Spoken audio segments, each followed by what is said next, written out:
When the ground beneath us shakes, we crave stability. When the heavens open up and rain pours down, we run for shelter. When life presents us with vagueness, with flashes of possibility, we long for mastery. It's more instinct than anything else.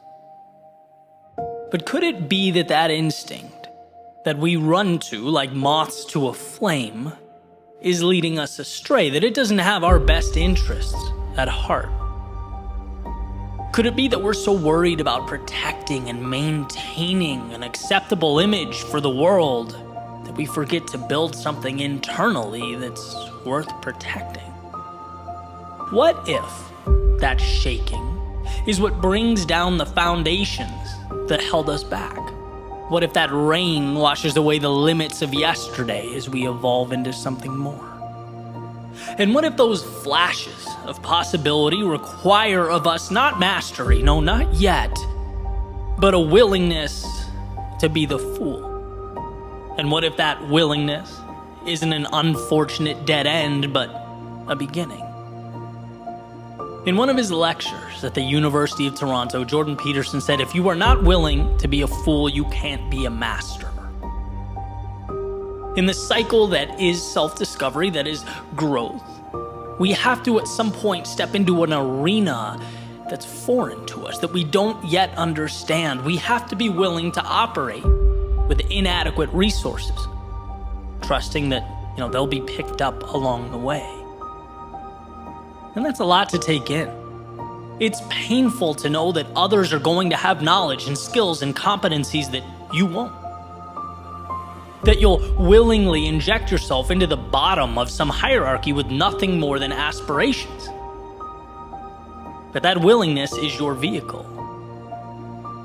And what's clear is that everyone wants the moon, but very few people have the courage to start constructing that spaceship. Very few have the courage to be the student.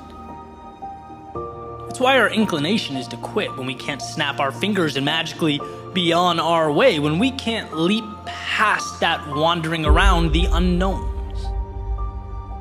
The reality is, we have to fight, to scrap to obtain that sense of belonging in a particular competency. And just talking about it brings me back. It's an obstacle that we all face. It's super real to me. I remember being featured on a podcast where the host literally asked me, why should I listen to what you have to say? Right? Like, who are you? Why are you road mapping your journey? Right? I remember fighting for relevance in an area in which, at the time I knew almost nothing about.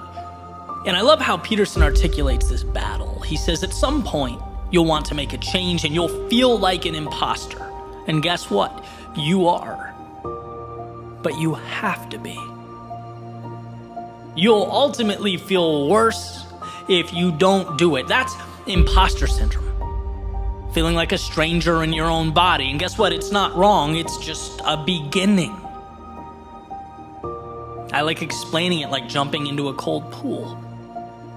Feels uncomfortable at first. It feels out of place, but then things normalize. They become comfortable. And what's the other option? To fear that minute of discomfort and never jump in? It's what we need to tell ourselves when we want something, but the climb seems too steep, right? That climb is manageable.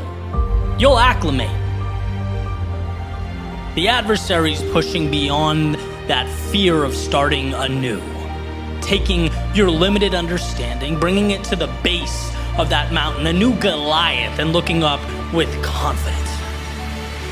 And the question is, can you be foolish enough to do that? And once you've made that ceiling your next floor, will you be foolish enough to do it again and again and again? And breaking through that fear, knowing that stumbling around for a period of time doesn't kill you, it's required. It's the inability to show weakness or appear vulnerable. That's what chips away at you for a lifetime. If you want more, immerse yourself in that cycle of mastery. Start at the bottom and ascend. And when you approach the top, separate yourself and find another ceiling to chase. Replant a seed. Play the role of the fool again. This is the formula for growth, for prosperity, for fulfillment. This is the pathway to anything of substance. You take your L's, you embrace your critics, you swallow your pride, and move towards a tomorrow that far exceeds today.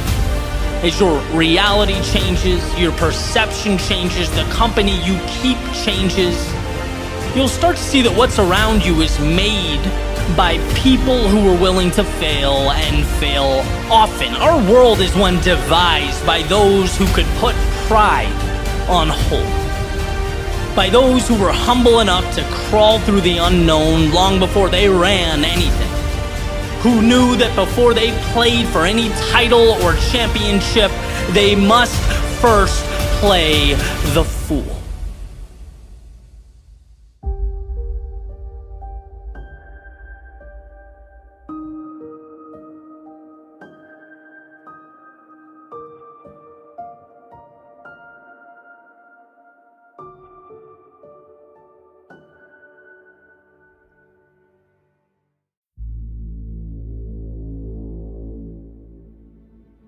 I often ask myself, what differentiates those who wish for better outcomes and those who do something about it?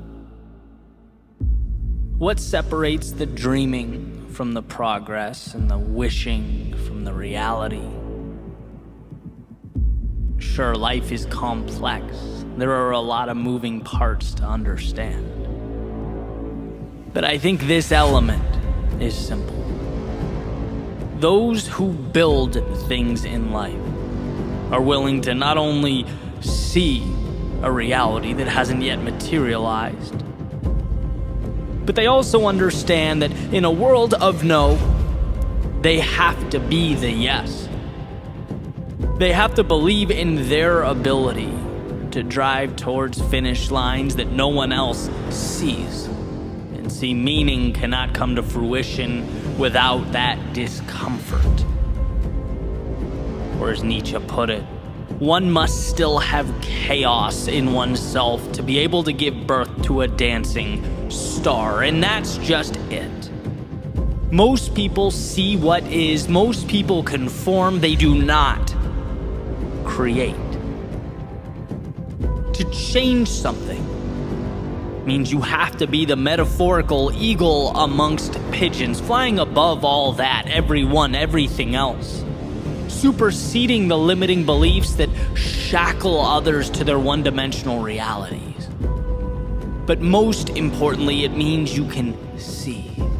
You can see what no one else can. You have line of sight to what no one else understands. See, in this world, no one walks up to you on the street, puts their arm around you and says, "Hey kid, that dream, follow that, because I can tell you're going to do big things." No one says, "Hey, that business idea, you're going to thrive next year, I know it. That relationship, it's going to happen. That level of fitness, oh, I can see it already." Nope. People see what's right in front of them. And as it pertains to you and your world, your life, people are those pigeons. And so that leaves you with a choice. Do you accept that? Do you blend in, take the scraps you're allowed to consume, the crumbs laid out in front of you? Or do you step back and acknowledge that this is going to be tough, this is going to hurt, it's going to push me further as a person than I've ever been pushed? But you know what I get in return? That view.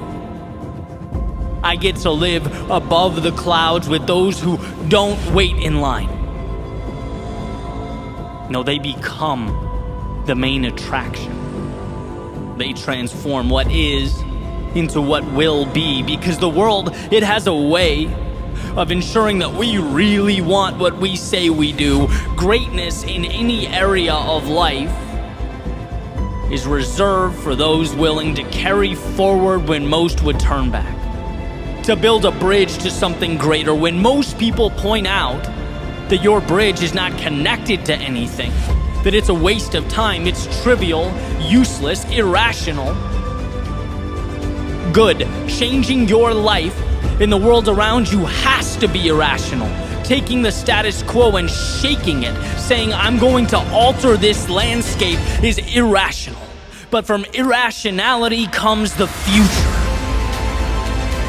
So when you feel like the world is against you, when you have an uphill battle to climb, when there are a million reasons for you to turn around, understand that this is nothing more than an indicator that you are right where you need to be, against the current, bringing something new to life. See, if it were easy, it would already exist.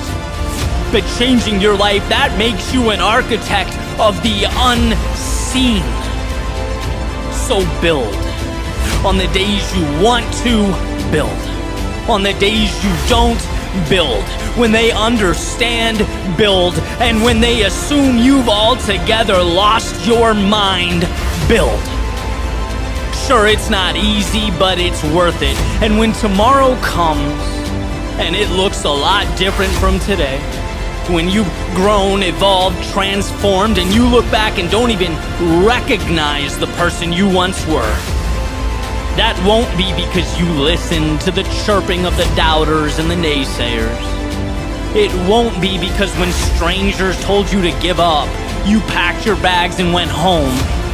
No, it will be because you rose above all that. They saw empty space and you saw a world undiscovered. They saw your head in the clouds while you built those castles in the air. You were always on a trajectory to something greater. You didn't need to convince them. You needed to convince yourself. To unlock the shackles and take to the sky, leave everything that once held you down behind. This isn't about anyone else. It's about the conversation between you and the horizon that awaits.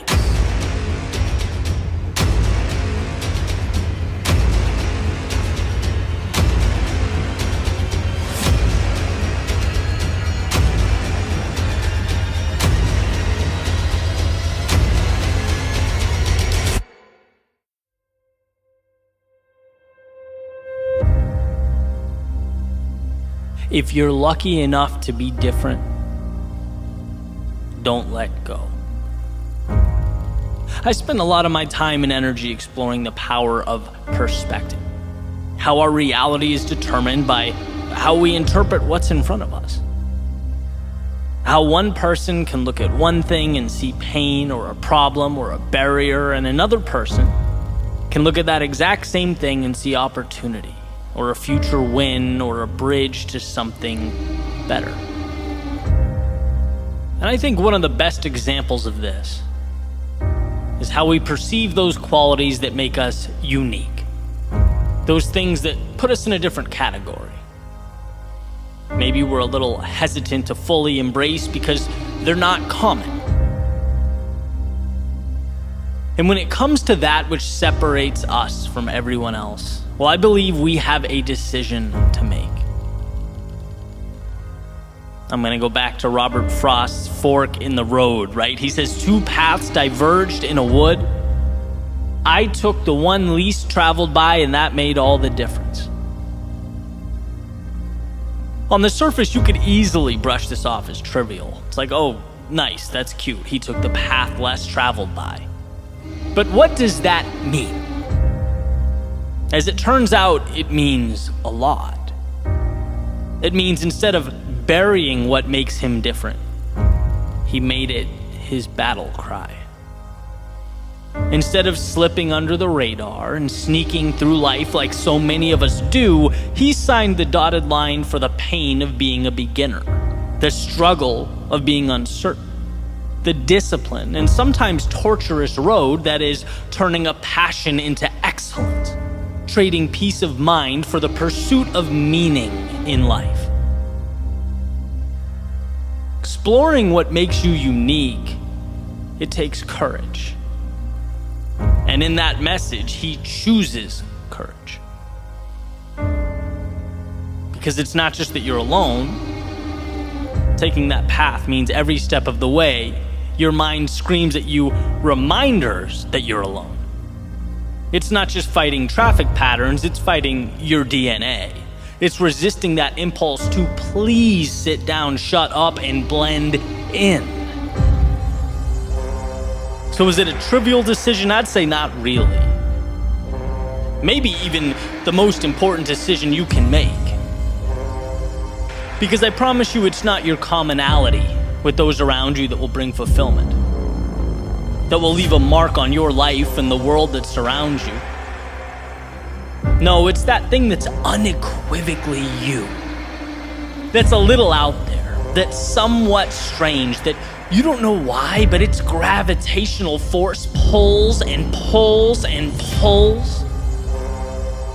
A tug of war, where one side begs you to just relax, conform, do less, begs you to never be laughed at or criticized, to take the easy road. Then you have the other side, poking, prodding, asking you, hey, yeah, but what if? What if you sacrificed the comfort of right now? What if you explored? What if you took that which you love and you ran with it? What if you worked for a delayed payday? What if for a moment in time, when people ask you what the plan is, you have to look back and say, you know what, I'm not quite sure what I'm building, but I'll keep pivoting until it's so clear you can see it from the moon. Those are the paths that pull us apart. And every time I've lost my way, it's because I've doubted my unique path. And I mean that every time.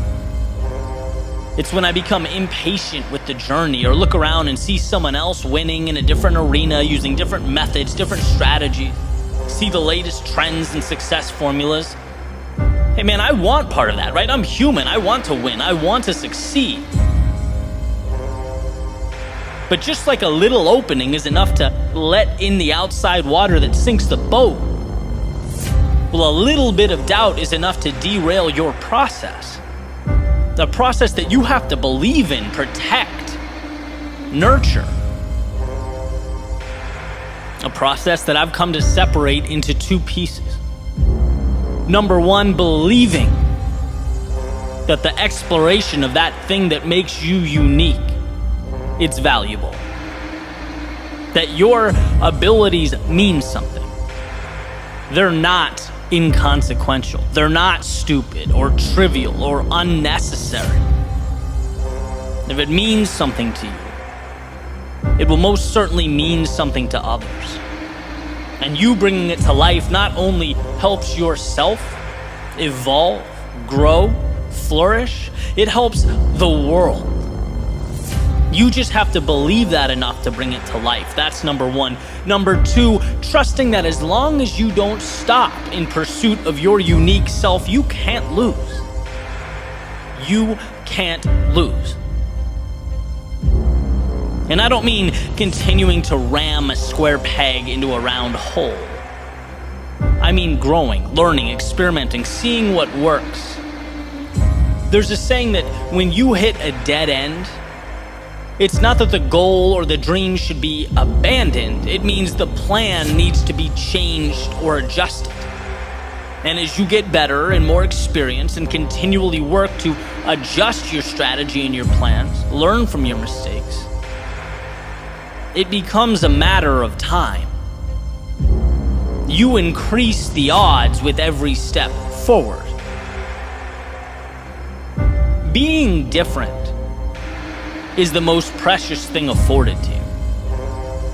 But to realize that miracle requires a combination of both the mythical and the practical, the imaginary and the real.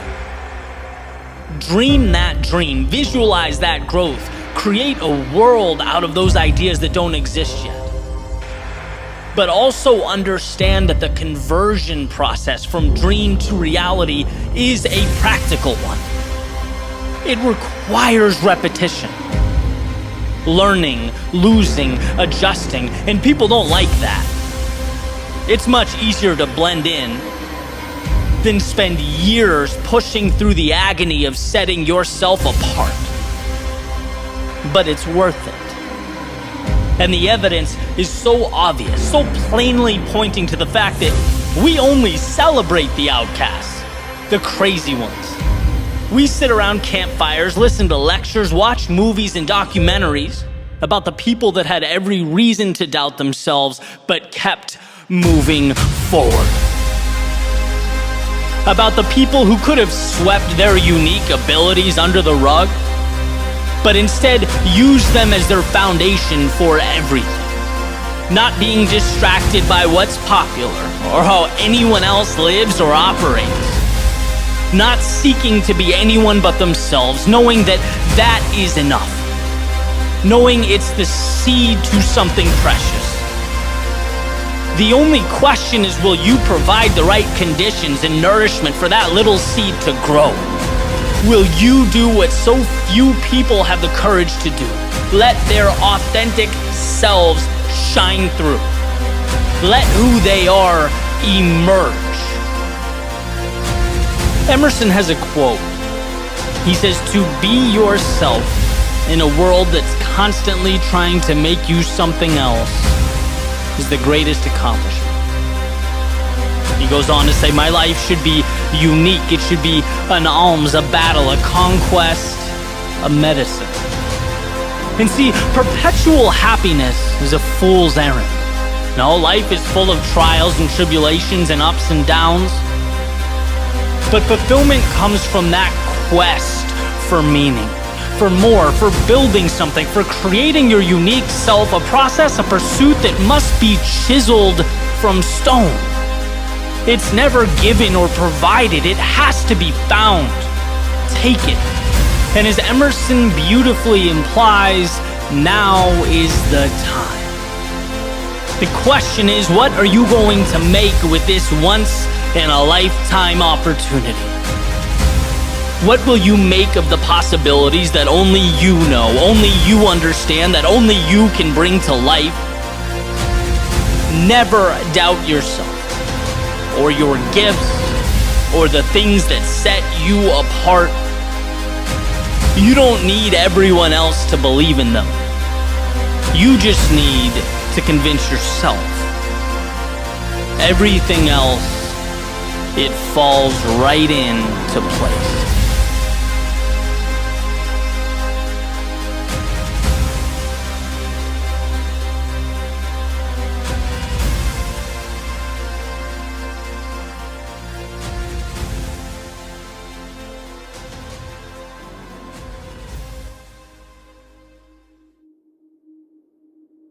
Everyone wants to change the world, but no one wants to change himself.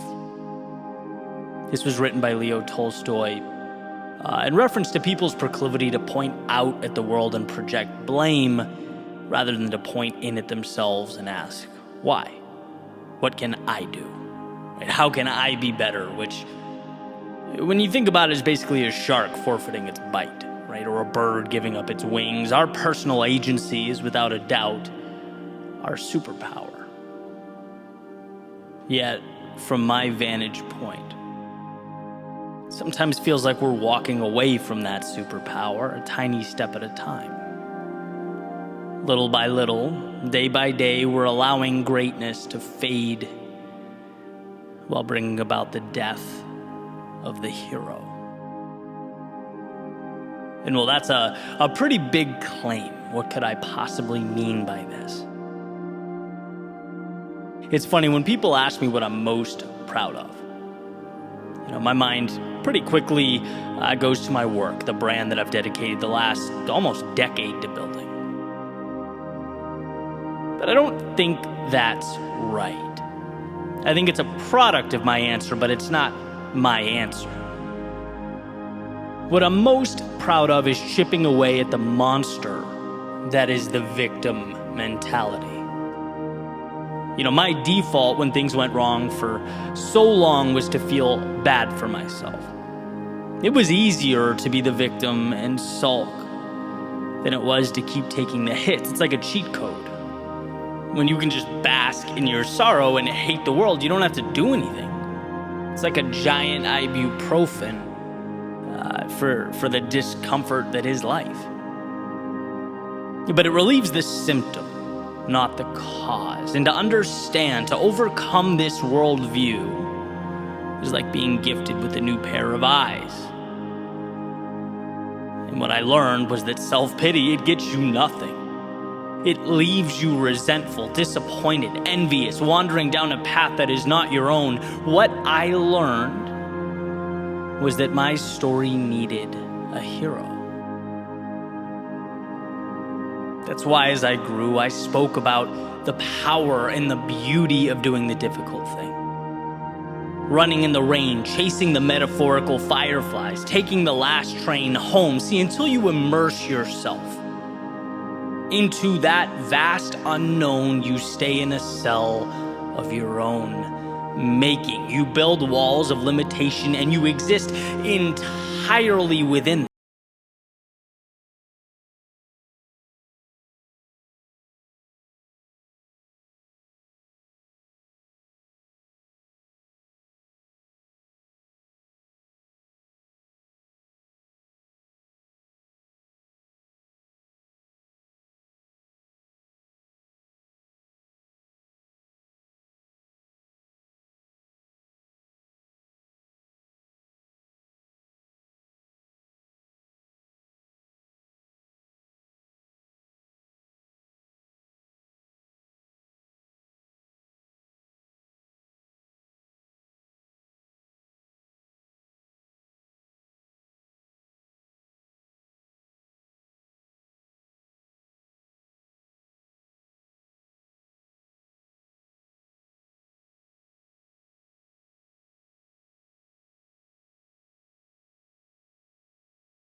It got me nowhere, it will get you nowhere, and that is a reality that will never cease to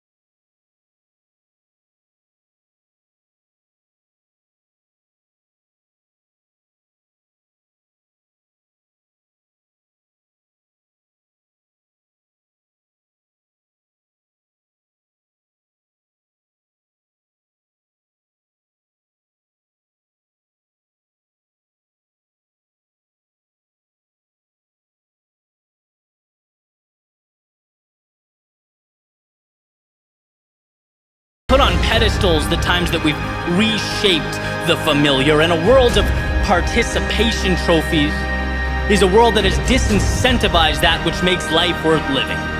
It cripples the very pursuit that ignites the soul, a push towards the extraordinary. It's time we resurrect the hero. See through the facade of short-term comfort that leads to long-term emptiness. In a world where attention is currency, it's time we acknowledge the payment we receive when we play victim buys only despair. Sure, we're flawed. That will always be true, but we are capable of manufacturing greatness.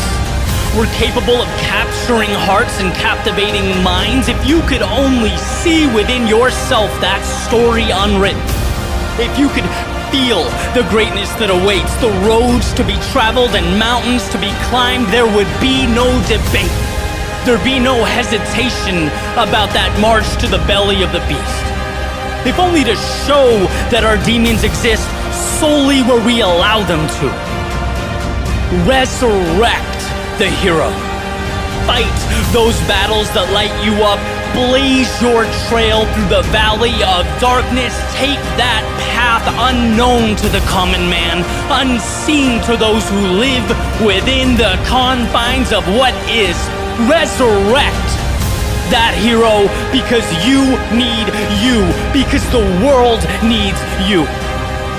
There's no time to be down or sad or dwell on the mistakes of yesterday. There's too much on the line to pretend that settling was the plan all along, or to point at the obstacles with disdain and hatred while life rotates around you. No, resurrect the hero. Resurrect your answer. Resurrect the person you were meant to be. It may not be simple or intuitive. It may cause you to give more than you knew you had. It may not be easy. But my friend, easy never changed the world.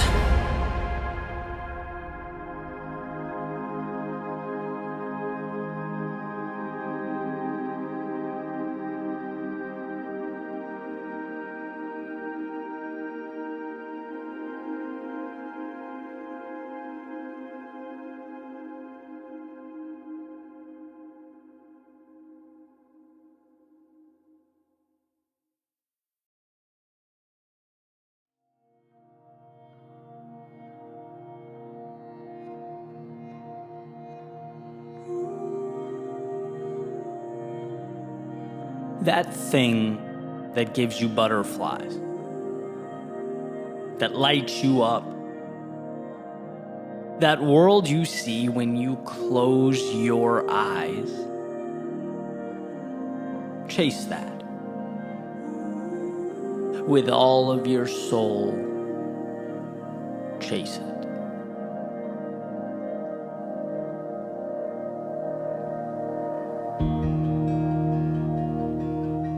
It's easy to brush off life's potential.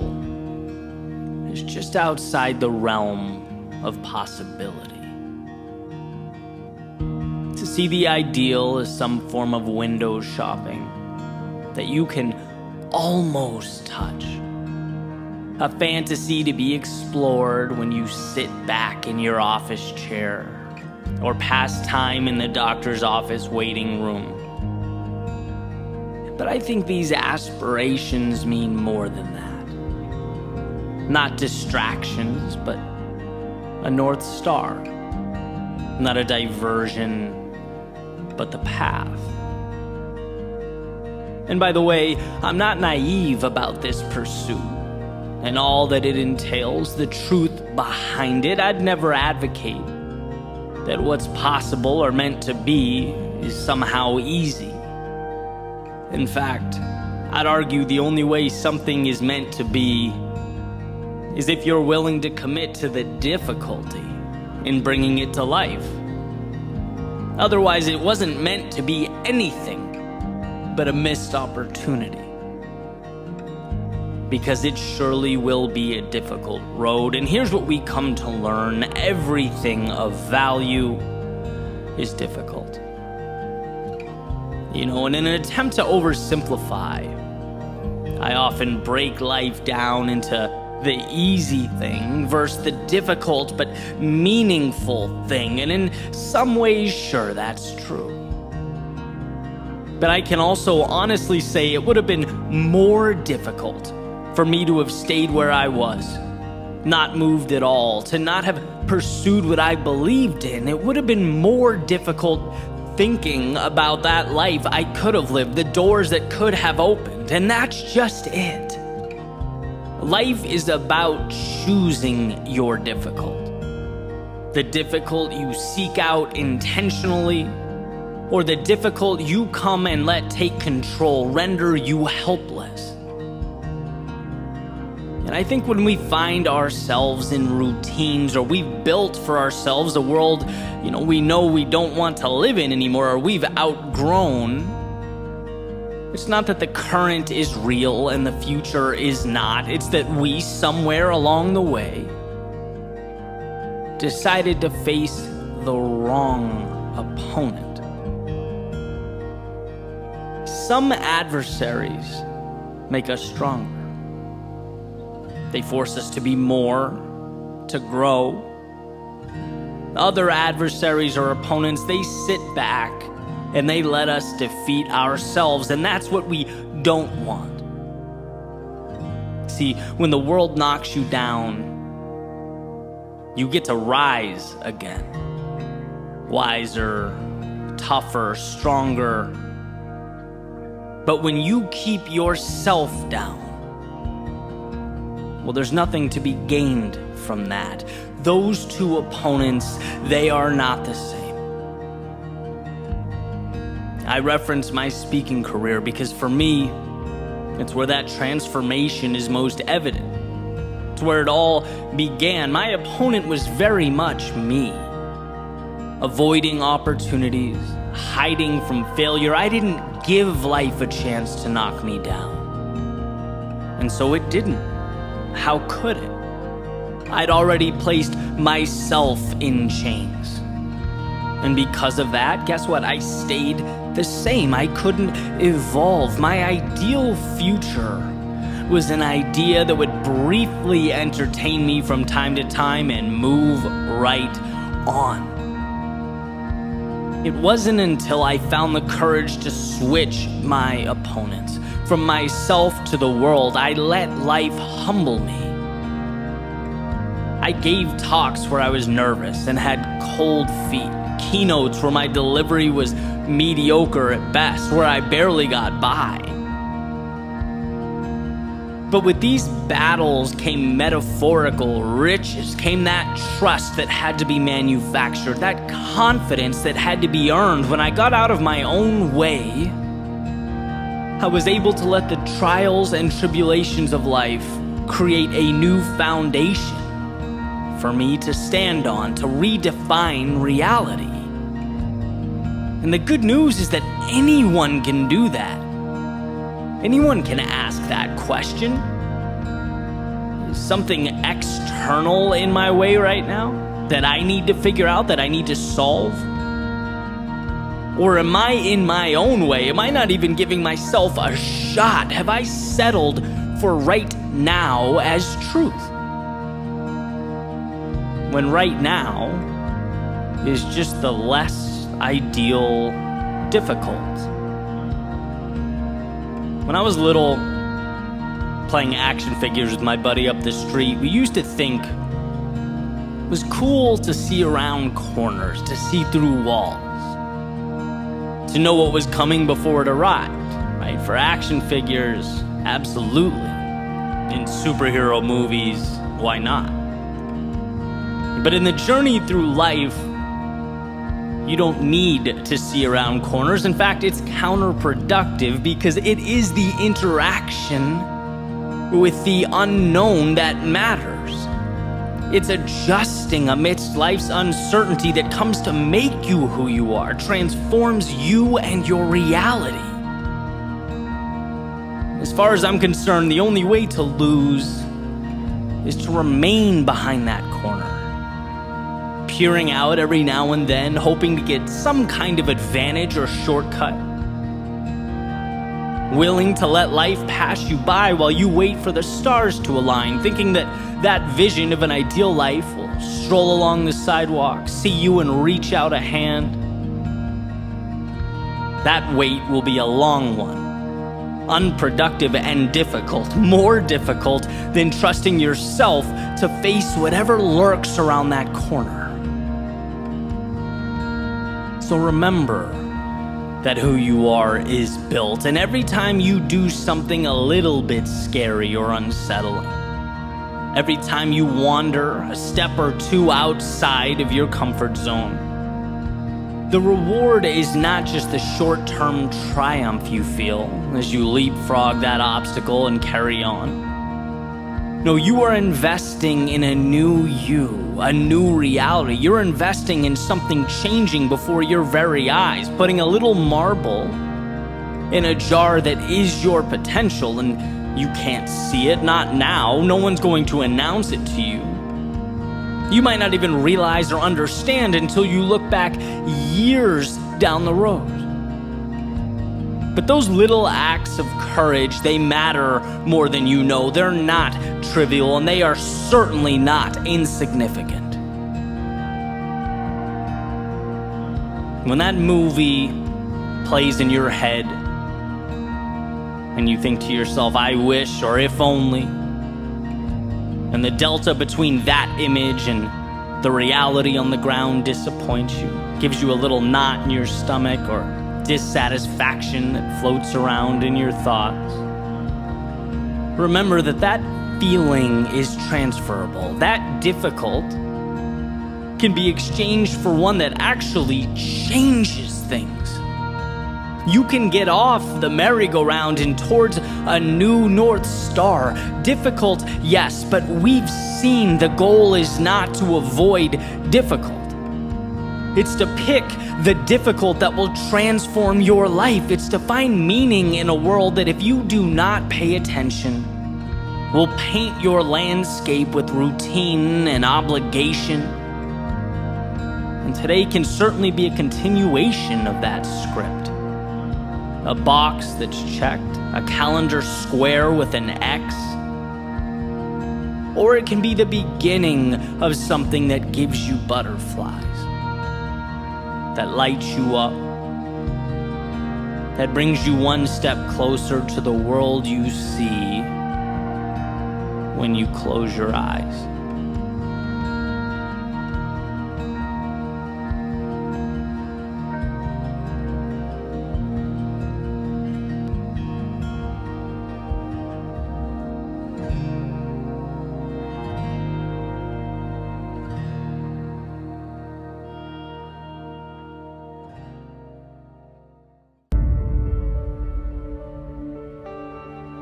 There's a quote from George Eliot that states, "It's never too late to be what you might have been." And see, that ability to separate the stories of yesterday from the stories of right now will always be what determine your tomorrow. I'm still searching for the best way to really articulate this message, to emphasize just how precious this moment right now could be. If only we decided to make it so. If only we recognized the power in choosing to begin again. Now, I understand the power of habits, how they define us, and how, practically speaking, change isn't as easy as saying you're going to be something and then just becoming that thing. No, you have to build habits, your actions. They become your life, and there are plenty of resources on habit building. Like James Clear being one of my favorites and someone I point to often. One of his best quotes, he says, "The task of building a good habit is like cultivating a delicate flower, one day at a time." Right? Meaning little actions over time create big results. But before any of that, before any steps, before any habits, before any action, we have to know that once a page is turned, it's gone. It becomes data to guide your next decision, and that's all. It's understanding that yesterday is not you. Only a resource for you to look back on as you reflect on what worked and what didn't, what you loved and what you didn't love, where you went and why it mattered. But you're not yesterday's losses or mistakes or tragedies. Just like today's weather is ultimately independent from yesterday's. Sure, they may follow the same patterns, same rules, same guidelines. And that's great. That's how we get the data that allows us to look back and calculate what's best for us. But ultimately, today is a new day. A day with the potential, the capability of becoming something extraordinarily beautiful. And we may think, okay, right, I get it. Sure, I can become something new. All right, let's go. The question is, do you really believe it? Do you really understand how malleable you are? How you can bend and fold and shape yourself into something new? Because the second you get that quick blast of motivation, right, that tiny bit of courage, and dip your toe in the water, what happens? Life says, not so fast. Your mind presses play on a giant projector, showing the film of who you used to be, right? Not who you want to be. Social media displays a seemingly perfect collage of everyone around you pretending to live problem-free lives and prompting you to think, oh, this must mean I'm doing something wrong. Right? TV, news, media, politicians tell you that life is too hard. You're too oppressed to find your way out of this. Of course, not without their help. So why try, one might think? Friends may disappear, or worse, criticize the fact that you've changed, as if that wasn't the point of life in its entirety. And my message is this. Yes, change comes from habits. And yes, habits are small, daily decisions, but also creating that mental space to welcome in those new habits, to understand you're worthy of more, to understand right now is a beginning. That is both the greatest challenge and greatest accomplishment. Giving yourself permission amidst an endless array of adversaries. That's what makes or breaks you. Not how close you keep your running shoes to the door so that you see them and it triggers those AM workout sessions. No, that stuff's important, but does it matter if you don't see yourself as someone who's going to use those shoes as a tool to change into something new? To put them on when you don't want to, when you feel tired, when you're busy? Who are you going to choose to be? And can you hold on to that idea? See, I obviously enjoy motivation, right? I consume a video or an audio almost every morning. I feel like it gets me in the right headspace, and then I get on with my work, right? And for the most part, it does a great job of communicating to us what we need for that moment. It's like, believe in yourself. Work hard. Don't you dare give up. Amen. But where it sometimes drops the ball, in my opinion, is the why. Why believe in myself? Why work hard? Why not give up? And the answer is because we are these incredibly gifted beings with the ability to change and adapt and grow, but are confronted with a world that wants to tell you no. Change is immediately met with resistance, as if it prefers life at rest. It begs for stagnation. And you even thinking that you can rearrange the order of things shakes life at its foundation. And when we feel that, there's a default uncertainty, a mini panic. How can something be right when it just feels like every move forward is a right hook to the face? Like we're constantly pushing into the headwind. I'll never forget, it was almost 2 years into my journey as a speechwriter, a YouTuber, a content creator, right? 2 years since I left my job. And I felt guilty taking an afternoon jog. It felt like a luxury I wasn't entitled to. Something that minimal. It took time for me to stop thinking about that and enjoy it. That's how crazy it was. Something so tiny and insignificant. Now imagine the weight of the big things.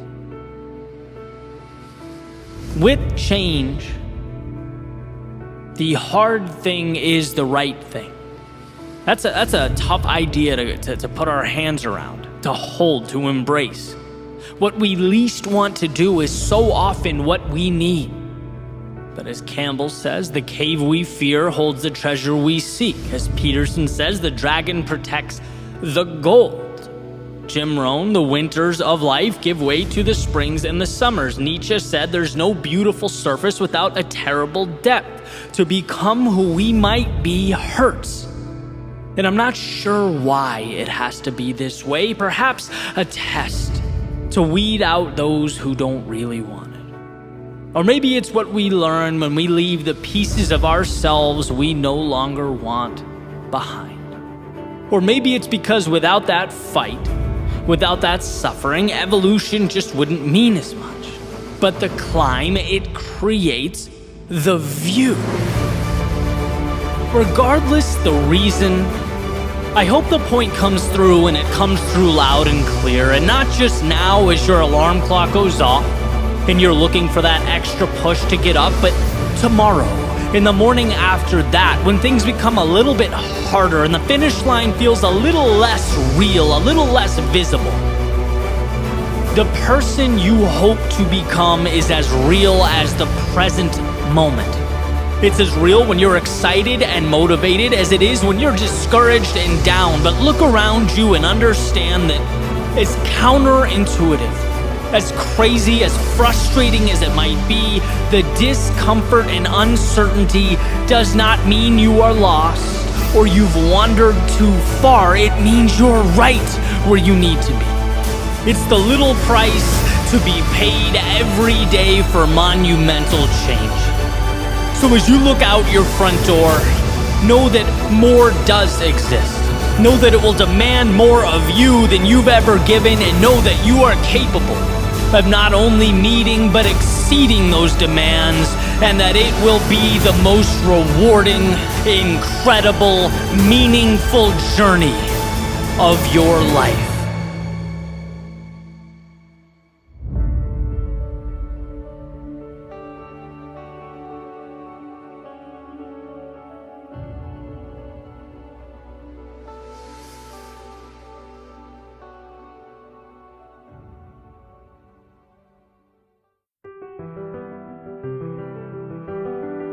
Dream away, because dreams remind us of hope. Hope that becomes courage. Courage that manifests itself in little steps forward. Steps that over time create a new world that looks a lot different than the one you once knew. So dream away. Dream away, because we have all been blessed with the ability to take nothings and make them somethings.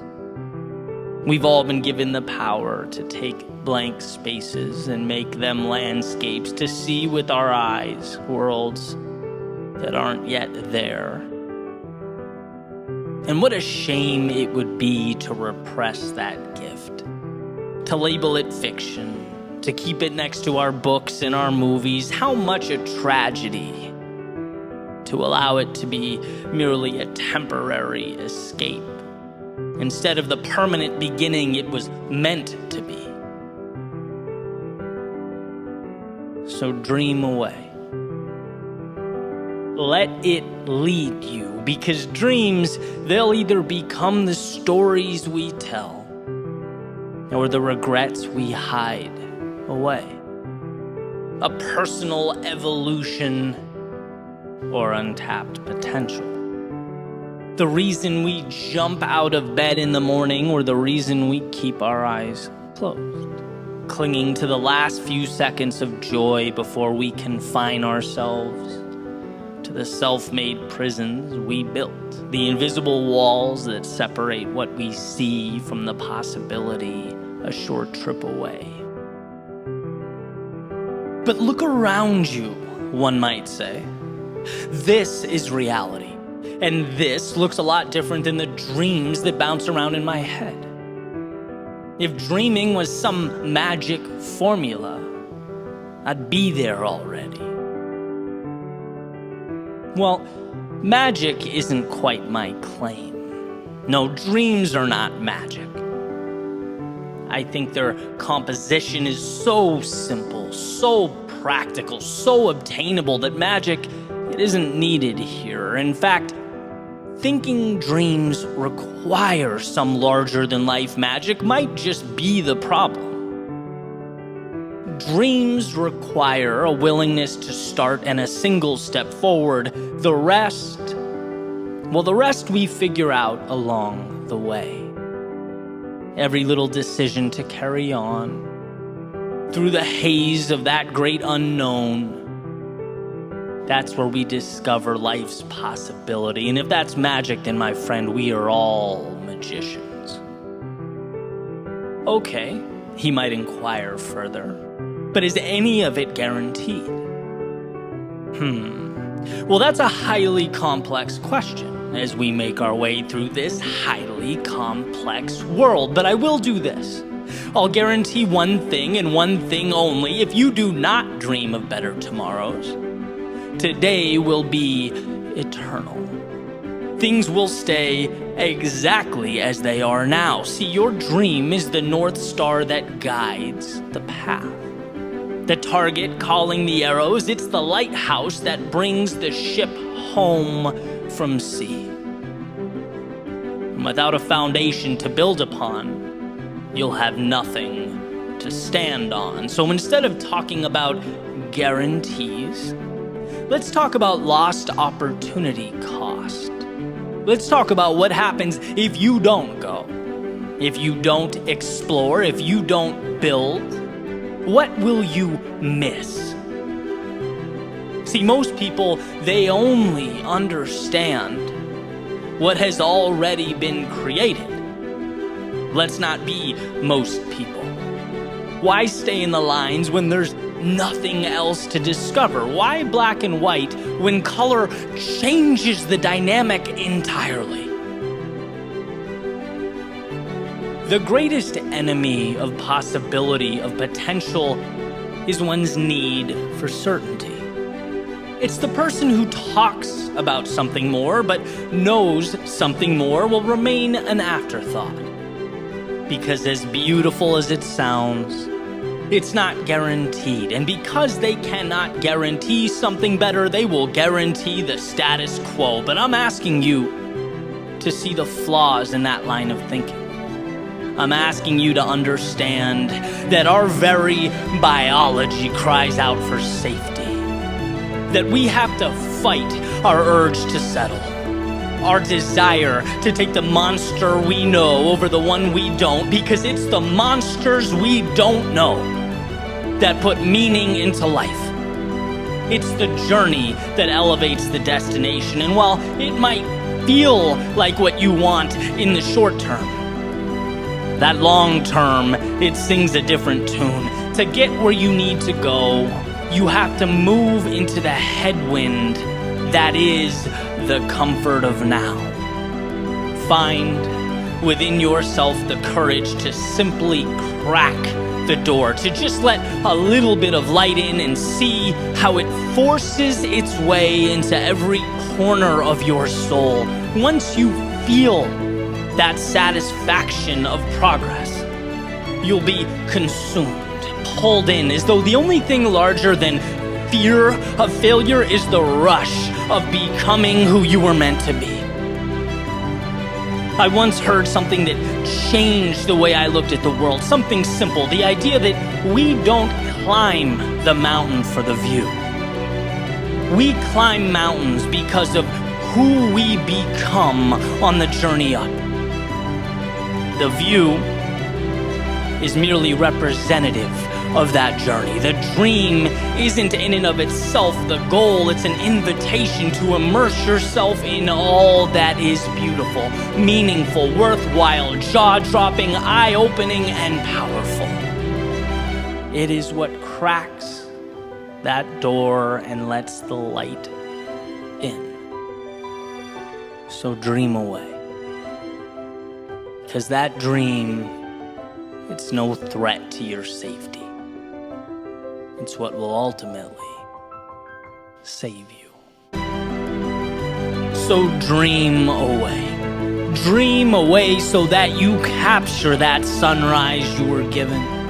Dream away so that you are pulled to that which makes life worth living. Dream away so that you never lose that child inside.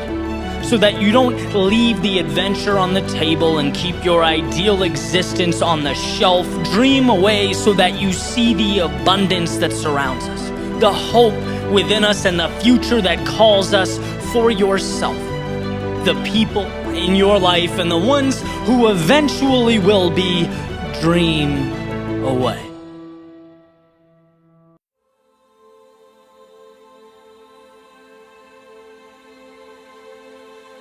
What if I told you that you already know what must be done?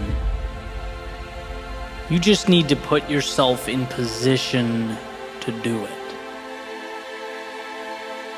You need to unlearn the rules that crippled you, the ideas that confined you. We are in constant pursuit of the thing that will magically right all our wrongs, the answer that will give us something we've never had. No, everything you need, you have now. You just need to allow it to flourish. Declutter. Simplify. Remove all that unnecessary stuff and walk your path. Einstein once said, "Everyone is a genius. But if you judge a fish by its ability to climb a tree, it will live its whole life believing that it is stupid." And what's great about this is the idea that who we are is not found. It's acknowledged. It's accepted. And I think in our world, there are so many fish, as Einstein says, trying to climb trees that it creates a sense of learned helplessness. We are judging ourselves using the wrong metrics. Equipped with the skills, the characteristics, and the abilities to win in our own arenas, but playing in someone else's. How loyal are you to your own instincts? Do you do what you know is right? Or what you feel obligated to pursue? When was the last time you listened to you?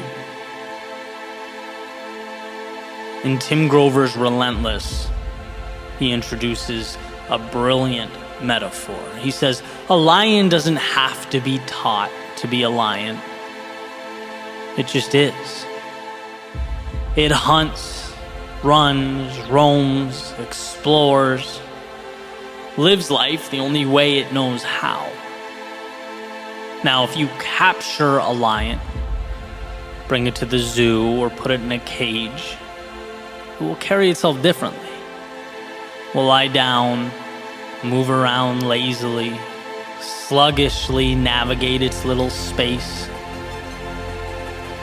To passersby, they'd never know what that lion really is. They'd never know what it looks like in its element. But despite all this, it is still, in fact, a lion. It maintains that killer instinct. His characteristics haven't disappeared. And if it were released from the cage, it would go right back to doing what lions do, being what lions are meant to be. It just has to ditch the cage.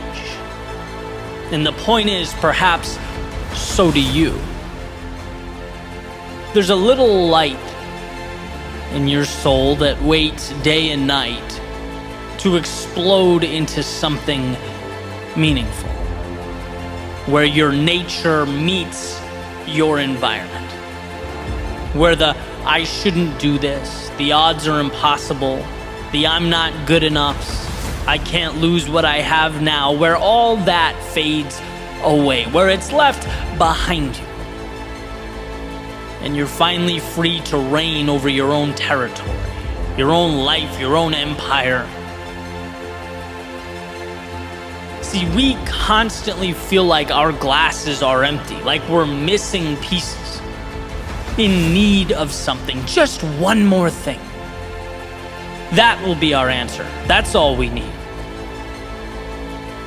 And I can say with confidence, it's not about what you need, it's about what you no longer need. It's about mitigating the noise so what matters can shine through. Removing those people in your life that drag you down or add no value. It's about getting rid of the things that make your world unnecessarily complex. Removing the need for immediate validation, success, and accolades. And instead embracing the little hinges in your life that, as W. Clement Stone said, will ultimately swing the biggest doors. We all have the lock, the key, and the map right there, amidst the trivialities of our day-to-day. And we walk right by them, look right at them, we pick them up and put them down. But have we learned to truly see them? Everything starts with that awareness. My life did not change until I recognized that. Until I began asking myself questions I'd never asked before. Big picture questions. Obvious questions. But just because it's obvious doesn't mean it's always intuitive, right? What do I want out of life? What is important to me? What's something I love doing that I can dedicate myself to? That I can commit to being great at long term? That I'm so immersed in that when the inevitable down times arrive, the losses, when the doubt and insecurity creeps in, I can keep moving forward because I'm so in love with the process that I don't let the little things like that define me. As Jordan Peterson famously puts it, choose your sacrifice. A life of meaning isn't easy, but there's nothing more fulfilling. Because when you embark upon that journey, it allows for the evolution of the self. We can become something more. As Nietzsche says, those who have a why to live can bear almost any how. We equip ourselves for anything the universe can throw at us. We position ourselves to evolve. Viktor Frankl says man's main concern is not to gain pleasure or to avoid pain, but rather to see meaning in his life. To align yourself with and pursue that which is your reason for living, that's how we transcend the day-to-day life we've come to know. When we breathe in possibility, dance with the infinite, and of course, something of this magnitude, it consists of ups and downs. It's not the easy road, but it's the one worth taking. Our metaphorical lion doesn't succeed every time he's prowling for food, but he doesn't roll over and die. He doesn't recede or quit being a lion. He gets up tomorrow and does it again. Because it's who the lion is. And while life doesn't unfold until you find that same thing for yourself. And people say, well, I don't know. That's the problem. I have no idea. That's not the problem. That's the essence of life. That's the beauty. You're here to explore and find that for yourself. But the power is knowing you're not looking for something or someone to save you. You're looking for an environment in which you can best be you. You're looking for the right terrain to share your gift with the world. If you have what you need, then you're not looking for the product. You're looking for the delivery mechanism. The vehicle to nurture and transport your value to a world that desperately needs it. You're looking to build yourself up and in the process, amaze yourself. Look, what you're capable of is beyond comprehension. It's limitless, almost unfathomable. But it is, as Ryan Holiday says, a confidence that must be earned. So start now. Earn it. Let yourself succeed. Your intuition knows what feels right and what doesn't. But the seed must first be planted. So make today about setting yourself up for success, turning off the idea that you're one piece away from completion, 1 minute away from starting, that you're almost ready. No, you are ready now. You have what you need now. You know what's necessary now. You just have to be your own ally. Put yourself in position to be yourself. Let your values shine. Double down on what matters to you. Look, it's not a game of acquisition. It's a game of courage. Do you have the courage to be who you are? To follow that potential, that possibility into the great unknown.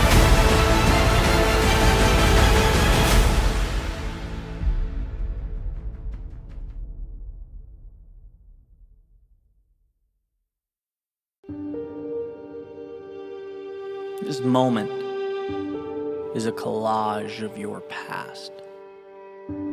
The steps that brought you here, of the things that shaped you. It's a story comprised of what you choose to remember. And so I ask, which memories get your attention? Or do you choose to shine that potentially life-changing spotlight? What are you looking back on? Do you remember those times you felt lost? Those times life was turned upside down, when you went into panic mode, when your perfectly mapped out reality was shaken at its foundation. Yet you got up and found steady ground, didn't you?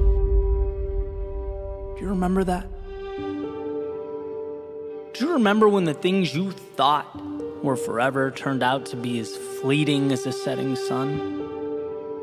When you realized a life well lived would mean figuring out the vast majority of it on your own, relying on your courage and your strength. Yet you pushed into the dark of night and lit a path, didn't you? Do you remember that? Do you remember the hard hits? The blatant losses, the gut-punching defeats, when you looked in the mirror and thought, this reflection, it's just not who it needs to be. This burden is too much to carry. Yet you got yourself together, you found faith in your reflection. And you not only carried that burden, but you made something of it, didn't you? Do you remember that? What do you choose to remember? And I'm not talking imagine or create or bring to life. No, which truths are you letting in? How quickly we forget who we are, how fleeting the recollection of our strength. See, if you take a single step back and examine, you'll see a breathtaking sample size of the demons already defeated. The mountains already climbed, the dragons already slayed, and you stand here now, afraid and unsure, as if you haven't already fought through the depths of hell, as if you haven't already proven to yourself that you've been there, as if this moment is new to you. You have what you need. And that's not the law of attraction or conjecture or hopeful thinking. It's remembering what you know in your soul to be true. You are made for this road laid out before you.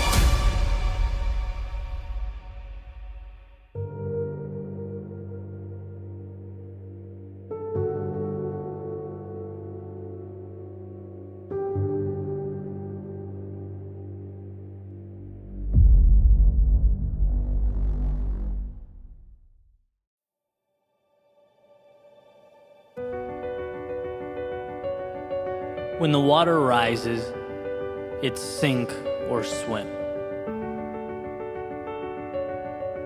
We pick up certain truths as we make our way through life, realizations, little awakenings, patterns that allow us to map the things around us so that we can navigate this crazy place. And here's one such realization for my own journey. When you pursue your best, you live your best life. Your best is a North Star to guide you, a bar, line, or benchmark that's always moving, a reminder that you can always do more and be more. A reminder that life tomorrow can always be different than life today. To pursue your best, in my opinion, is synonymous with capturing all that is good in this world. Capitalizing on potential is to utilize those resources in need of an architect. That pen in need of a poet, brush in need of a painter, story in need of a writer, or populace in need of a leader. It's a pursuit that not only supplements our existence here on earth. No, I believe it is, in and of itself, why we are here on earth. But like every ideal, pragmatism seems to get in the way. Meaning, well, life is more difficult in execution than it looks on paper. We can't be our quote-unquote best every day. We sometimes fall short of that mark. Our outcomes don't always align with our expectations. The perpetual journey to one's best is neither straight nor without discomfort. It's more like the navigating of a new world without a map or compass, a world that we're by default ill-equipped to take on when we begin. And I believe that 99% of success is reliant upon the willingness to move into that great unknown and allowing adversity to shape us. But that remaining 1% is a little bit different. That 1% is when we see what we've never seen, do what we've never done. It's uncovering our best in those moments we feel our worst. Climbing the highest when we're at our lowest. When the water rises, it's finding a way to swim. See, the majority of life calls for tiny adjustments. It's observing and learning and moving on. But rarely do we talk about the darkest moments, when we feel as though we are up to our neck in the trials and tribulations of life. When the world doesn't relay messages of hope or prosperity. No, the only incoming message is despair. You're essentially David looking up at Goliath. Perhaps a Goliath of your making. Perhaps not, but a Goliath nonetheless. So why here? Why are these dark moments different than the 99%? Why is a stage provided at the very time when the limelight feels further out of reach than it ever has? Because this moment is when you prove to yourself who you are. You think you've dug deep in the past? You think you've given your all back then? No, you have no idea what you're capable of. The world provides a stage in our darkest moments so that you can pull back the curtains and illuminate your strength. It floods your world with adversity so that you can trust yourself to navigate the waters. And if you can find a way here, when the walls are closing, clock is ticking, and water is rising, what can't you do? Have you ever asked yourself that question? Those moments show us what we can be, and that is why the 1% is everything. Why is it that rock bottom becomes a bridge to so many new tomorrows? Or the losses we dread most become the change we need most? The answer is simple. Because in those moments we find within ourselves the keys to transformation. See, you didn't know that you can leap that far. And you didn't know because you've never been pushed so close to the edge, running at so fast a speed. But in those moments, you learn that you can take flight. You learn you have the power to stand again. So while the vast majority of life is saying yes when most would say no, it's how we choose to act while immersed in our lowest lows that provides the framework and the opportunity. I believe that the tears indicative of despair streaming down your face look a lot like the tears that emerge during our happiest moments. They are the same. One just precedes the other. See, despair gives you a chance to look at life differently, look at yourself differently, to look in the mirror and understand that the reflection looking back is capable of leading a revolution in your soul. And I get how hard that is, how detached from reality it might seem, but isn't that what tomorrow is? A detachment from the reality, the parameters and the rules of today. It's not until that seed is buried beneath the earth that it plants roots, that it takes aim at the sky, and when you are stuck beneath the chaos of life, you have to know that this is where you too transform. So forget yesterday's shoreline, this is where you build tomorrow's destination. Don't fixate on what is gone when you can dream of all that is to come. And don't dwell on who you were when you can celebrate all you will be. When the water rises, swim.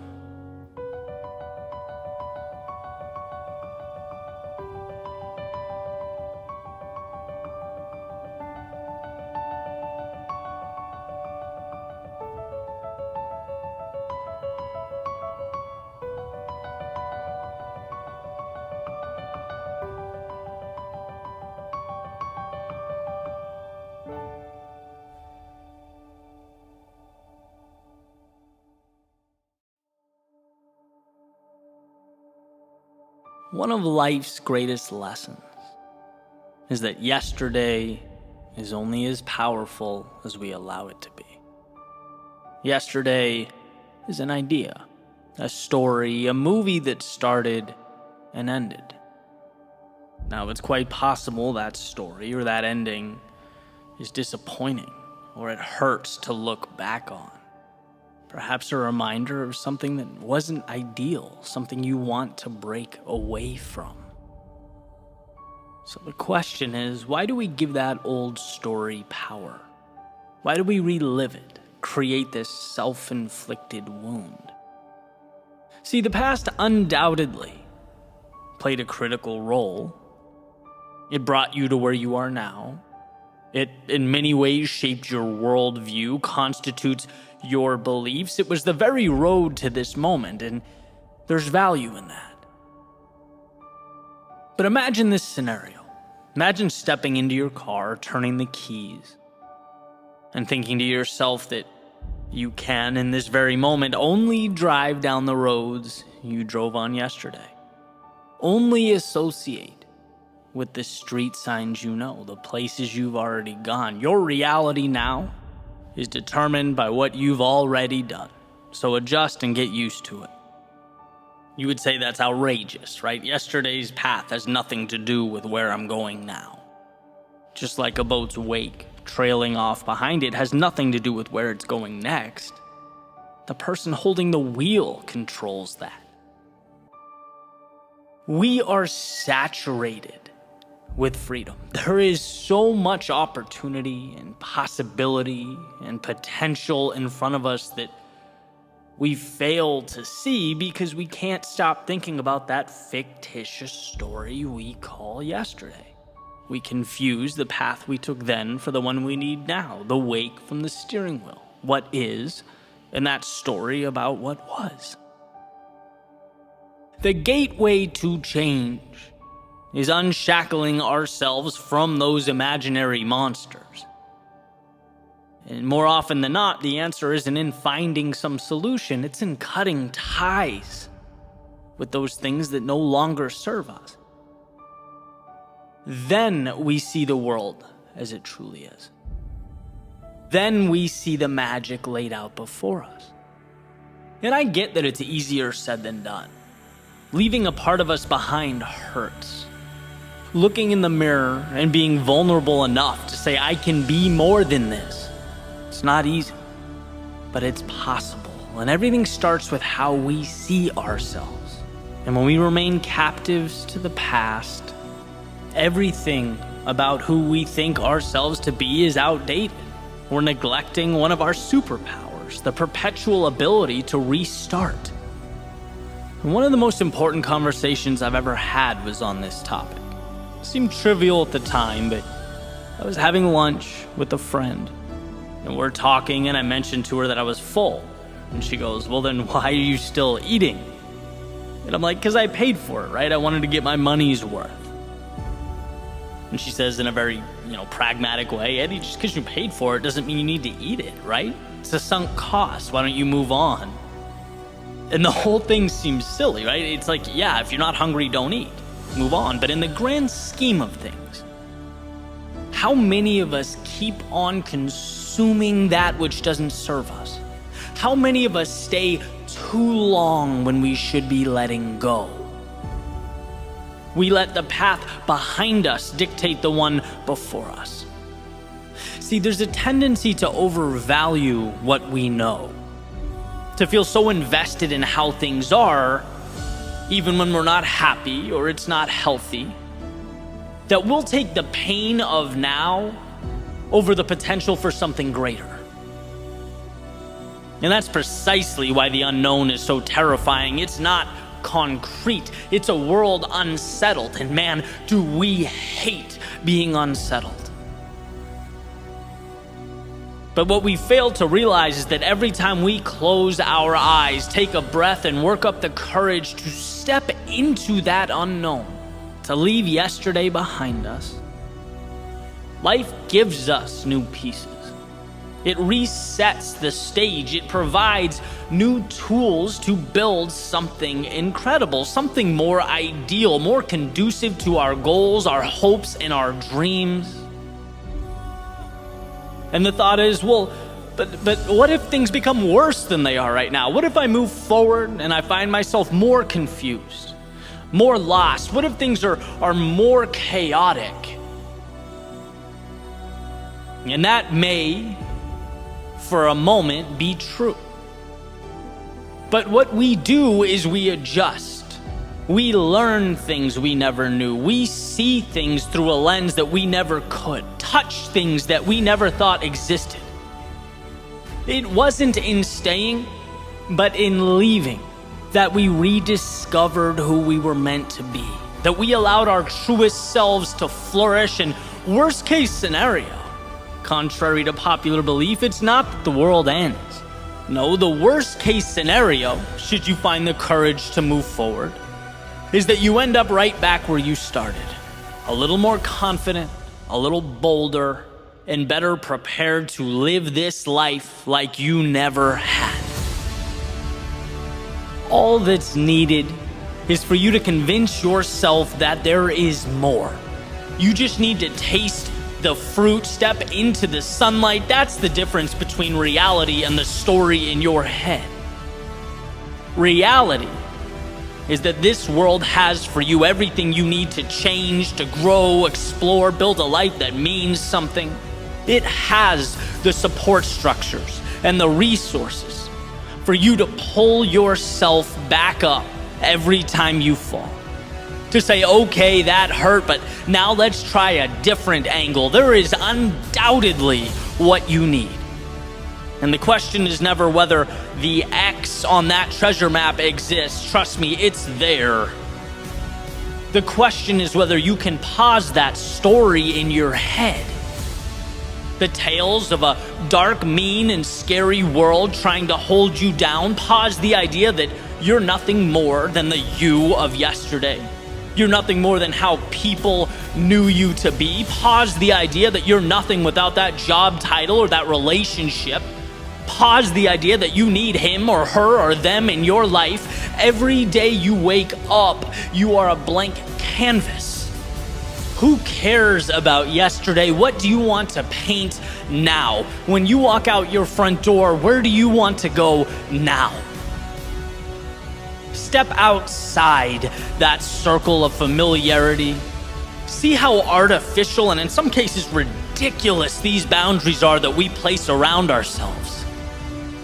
Life is an invitation, not a set of requirements. And when you free yourself of that, not only will you feel like someone new, not only will you experience life as it was meant to be experienced, but you'll see that this world will conform to your new definition. This world wants to support you. It wants to lift you up. And yeah, it may be challenging and strenuous. It may force you to work harder and be braver than you've ever been. But it is, at the end of the day, your ally. You just have to see your future self before it materializes, when no one else gets it. So move on from all that does not serve you. Break away from the old rules, regulations, and guidelines. Maybe you exhausted time and energy into creating this reality. Maybe it feels like a monumental piece of your identity. Maybe right now is the only security you have. Fine. But my hope is that you can respect it and walk away. See it as the sunken cost that it is. Just because you paid to get there doesn't mean you need to keep paying to make wrong decisions.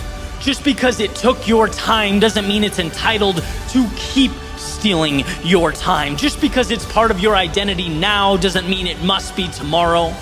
Just because it creates security doesn't mean it's right. Jails and steel bars are also incredibly secure.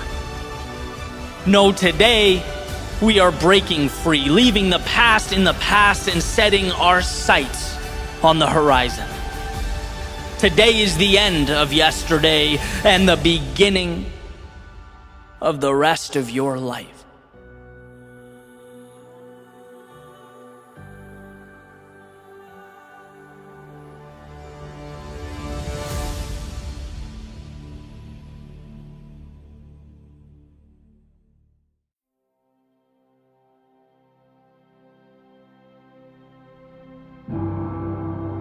There's an idea coined by Aristotle that suggests knowing yourself is the beginning of all wisdom. I want to talk a little bit about why I believe that to be true. I went on a trip to the West Coast a few weeks ago, and obviously there's a time difference there. When I came back, I was a little jet lagged. Threw me off my routine a little bit, and for the first few days back in Florida, I slept in, which makes perfect sense, right? My body was still on West Coast time.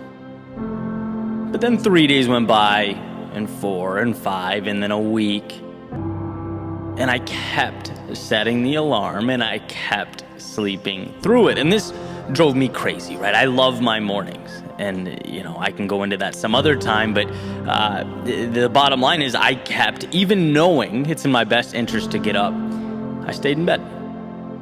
Okay, so 1 week went by of going to bed, planning out my perfect day, setting the alarm, only to sleep in. It had evolved from, a reasonable transition to a clear display of personal weakness. Mapping out what was best and then failing to do it because, I was comfortable under those covers. Cue Einstein's famous definition of insanity, right? Doing the same thing over and over and expecting different results.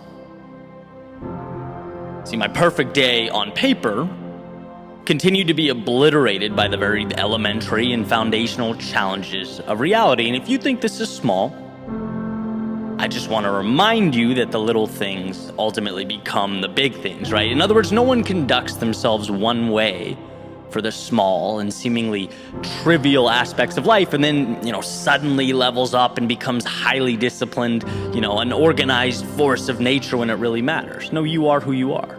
We're defined by our habits, and it filters into all aspects of life.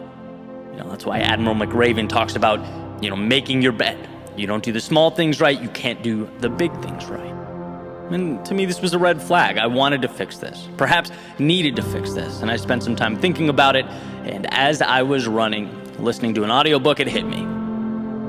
I made what I think is one of the most important connections I've made in a long time. And to explain this idea, I'm going to briefly kind of take us up a level and explore one of the greatest checks on human nature in the history of mankind. And then I'll bring us right back down to the practical, the alarm clocks, workout routines, and daily planners. Right? Sometimes the philosophical opens a door for the practical day-to-day problems we have in life, which is why I love connecting those dots. They help me see things with clarity. And so this began with a quote from James Madison in Federalist 51. He says, "If men were angels, there would be no need for government." And what he's doing there is he's making a case for a constitutional system or technology that attempts to stop the greatest threat to government ever to exist, which is human nature. He's advocating for a framework that will save us from ourselves. See, it's not that human beings aren't capable of incredible things, beautiful things, magnificent things, because they are. But it's because they are also prone to do terrible things. We're prone to act irrationally, to seek and hold on to power, to break off into factions and groups. And success of the whole over a long period of time requires more than anything else that we're able to, and this is the point, recognize and repress those inevitable negatives. Let's not be delusional and aim for the perfection of men, because humans aren't perfect. Humans will never be perfect. And so to wrap this metaphor up, that's why the US governmental system today is modeled all over the world, in places like Canada and India and Brazil. It's because it is brilliantly one of gridlock and conflicting interests. It's why the legislature is cut in two. It's why there's 3 branches of government all checking each other, a system of federalism, all because of the nature of man. See, sometimes what you prevent is just as or more important than what you create. Again, perfect? No. But the expectation of perfection, it destroys more than it builds. This idea of utopia, or the perfection of human beings, doesn't have a great track record throughout history. It dismisses human nature. So Eddie, what does this have to do with sleeping in the morning? What does this have to do with making tomorrow's perfect plan before you go to bed every night, and then seeing it fall to pieces when the pillow feels, amazing at 6 a.m.? Well, I'm going to hijack Madison's idea here. It's similar in the sense that you haven't allowed the best of you to take hold and flourish because you haven't addressed the worst of you that keeps trying to make its way into the picture. If you're aware enough to understand yourself and the things you do that get in the way of your happiness, you are on your way. Because you stop trying to jam a square peg of perfection into the round hole of reality, and you start operating practically. Looking to mitigate the things that you're doing that are constantly holding you down. Build checks and balances into your own life. I am no angel, and neither are you. So let's put ourselves in the best position we can to succeed and overcome the realities of life. Right? I mean, this very idea is why books like Atomic Habits and The Power of Habit have sold millions of copies, because they help us navigate around the mental traps constantly seeking to pull us into old routines. Right? The best way to not eat junk food, according to Charles Duhigg, don't have any in your cabinet. The best way to watch less TV, according to James Clear, hide the remote in a different room when you're working. Best way to stick to that workout routine, put your running shoes by the door, right? Make it easier on yourself to say yes, to defeat the demons that hold us back. Again, if we were angels in our own lives, we'd see that remote, we'd smile, we'd ignore it. We'd look at the Instagram app and we'd say, nope, not now, Instagram, I have a business to build. But we are not angels. And winning requires building systems into our own lives that allow us to win. So how did I defeat that monster that kept me in bed in the morning? By making it so hard to say no that it was comical. By checking my temptation so that failing was actually more difficult than succeeding. I made my bedroom immaculate, went to bed early, laid out my clothes, put my alarm clock on the other side of the room with a glass of water next to it, and an old album I made in 2014 to remind me how far I've come and the purpose of the journey I'm on. If I was going to fail the next day, it would be because I said no over and over again to everything that's important to me.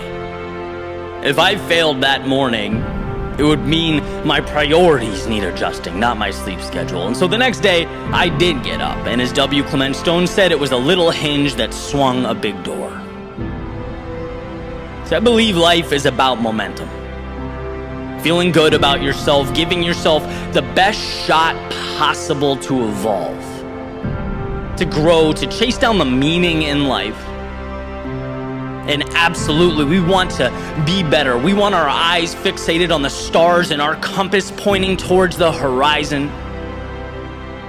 But we have to first unshackle ourselves from the delusion that we play by a different set of rules than the ones that govern the universe. Winning means understanding yourself and life so that you can be someone who rigs the game in your favor. That's why I love Aristotle's quote. Understanding yourself is the beginning of all wisdom. Until you've truly captured what you want and how you're preventing yourself from getting it, you simply can't operate at a high level. And so I'll end with the reiteration that you are no angel. And no, you never will be perfect. But recognizing and forging your trail around that fact, positioning the best of you to outduel the worst of you, will take you a lot further than staying where you are and waiting for wings.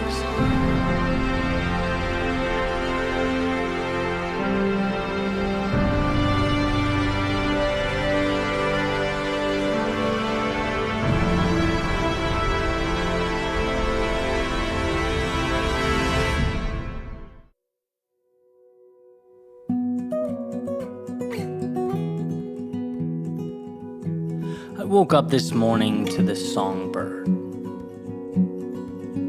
singing her sweet melodies like only she knows how.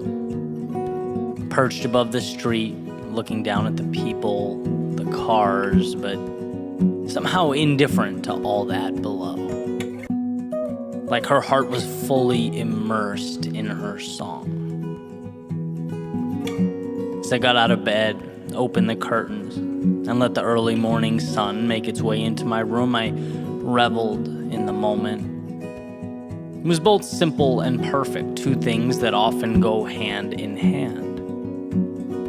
And as I made my way to the kitchen for that cup of coffee, I had a thought. That little songbird out there, she'll never understand how beautiful she is. She'll never know that she made my morning just a little brighter, or that she helped lift my spirits after a less than ideal yesterday. No, she's just doing her. And in return, making a mark on a world that needs what she has to give. So what? Well, maybe there's something we can learn from this songbird as we go about making our way in the world. As far as I'm concerned, there have been two great challenges in my life: finding my song, and then finding the courage to sing it. Or perhaps put another way, discovering who you are and then holding on tight in a world that is constantly trying to make you something else, as Emerson said, is the greatest accomplishment. It will always be a challenge to bring our thoughts to life because, well, people tend to only see what's placed right in front of them. It's just not realistic to place tomorrow at someone's feet, but here's the magic. I don't think that songbird cares about being realistic. See, over time, we've done quite the dance, reality and I. Like a tug of war on where to lean and where to pull. What's worth my time, what's not, when to stay and when to go. It's a gray area that I've had to work through, and I know others have as well, trying something new, taking a risk, sharing their art with the world, going down a path with a high probability of failure. You know, when maybe we think we've found our song and we're singing, but no one seems to hear her. That's when the status quo has never looked so tempting, so ideal.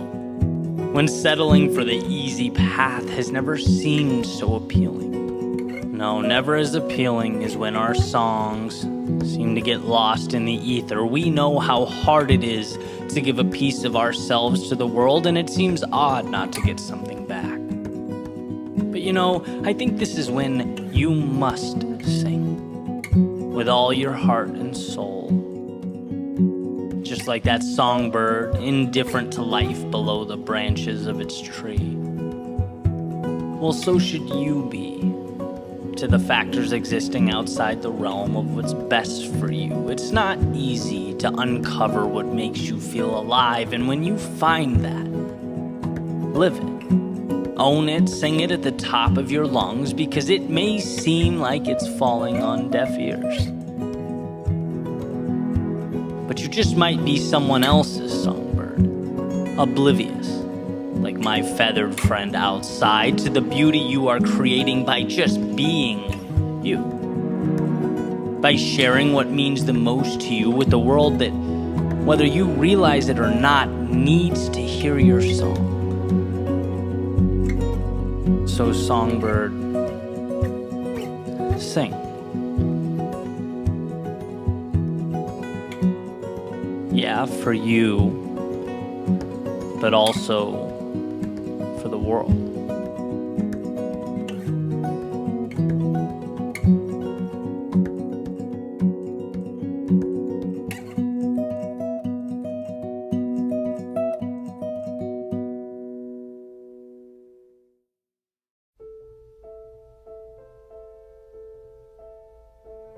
You're right where you need to be. Sure, you have your doubts. Perhaps you feel tired, alone, fearful.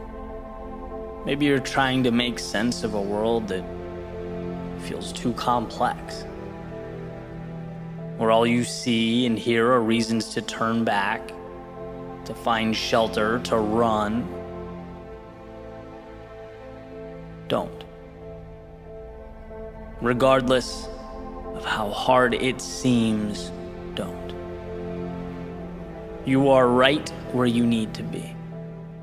Turning thoughts to things, making life from dreams what makes change so interesting, so powerful yet deceptive, is that it comes to us in small doses. Not a tidal wave of transformation, but a slow, steady, rising tide of progress. No one feels the tug of erosion, yet it chips away. And so do you. Removing piece by piece the old you, the world you're moving away from, and piece by piece, you unveil the promise of your becoming. You may not see the whole picture. You may not understand the whole story, but right now, in real time, it's being told. And you are right where you need to be.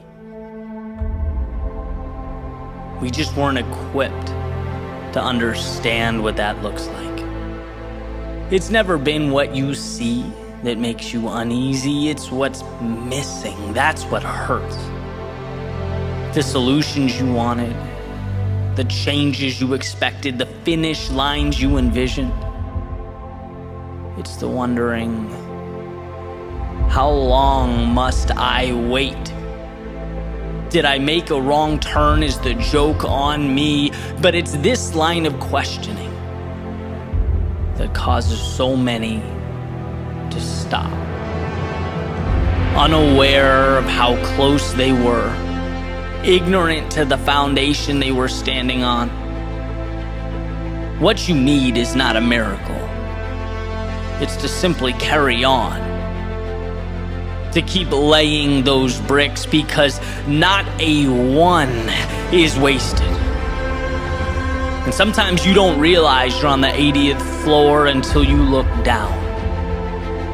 That climb can be frustrating, exhausting. It isn't always glamorous, but it's necessary. And strength comes from understanding that truth. You are right where you need to be. The world, it can't take what you refuse to give it, and self-belief is non-negotiable. It's off the table, your most prized possession. So hold it tight, because it'll be needed when the journey feels long and the road impossible. You'll know that you can always take one step forward, and that is the essence of life, of growth, of progress. Think about the steps, the lessons, the self-discovery that led you to this intersection of now and forever. This beginning of whatever you decide comes next. You are right where you need to be because you are armed with the decisions that brought you to today and the courage to let them carry you into tomorrow. You could be anywhere, but you're here. And as you strap up and settle in, you'll see that right here is everything you need.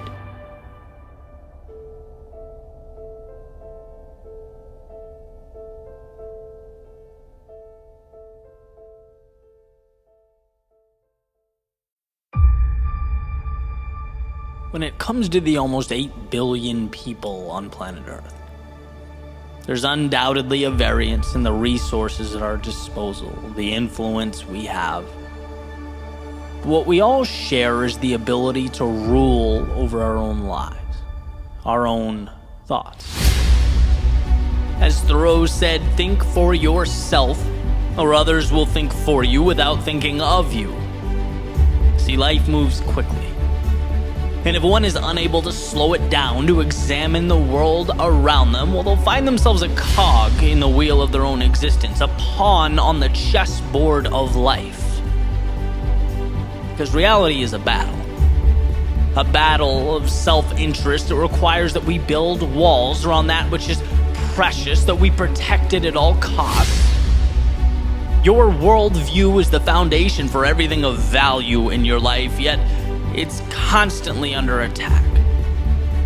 Attack from the negativity at the gate, the suffering attempting to breach the walls, the outside influences praying that you'll outsource your thinking, that you'll let them rule from afar. To maintain control over your own outlook, it's no small feat. It's perhaps the most important battle of your life. It's the difference between intentionality and chance, the role of the ruler or the ruled. As the saying goes, if you don't build your dream, you will spend your days building someone else's. If you don't ask yourself what you want in life, those needs will ultimately be buried under nonsensical obligation that takes their place. Where there are vacuums in awareness, they will be filled, usually not by actors with the same interests as you. See, mistakes are not the problem. No, mistakes mean you're present, driving towards something, collecting data for this experiment that is life. It's autopilot that destroys. Like that frog put in a pot, heating up so slowly it never knows to jump out. The external world becomes its demise. And this message isn't to instill fear or intimidate, it's to remind you to ask the question that so few ask. How is my life best lived, and what can I do to bring that to reality?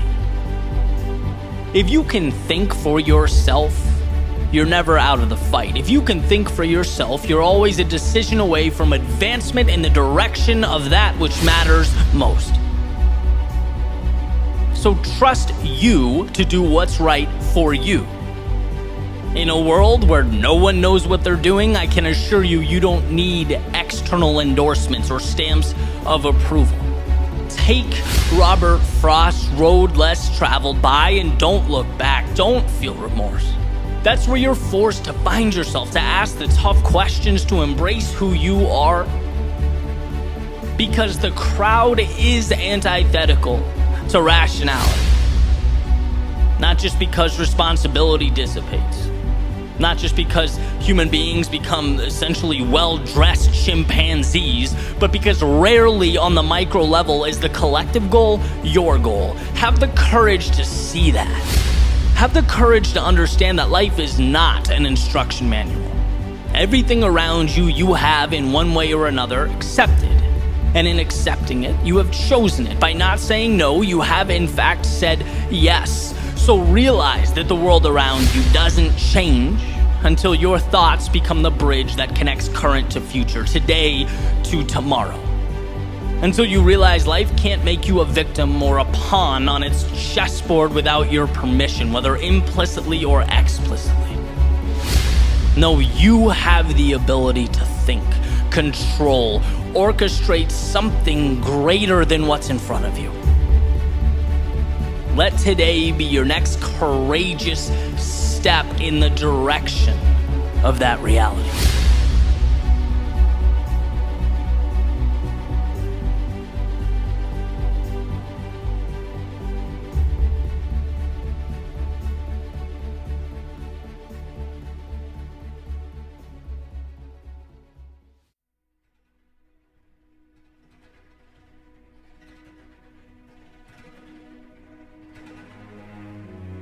Einstein said imagination is more important than knowledge.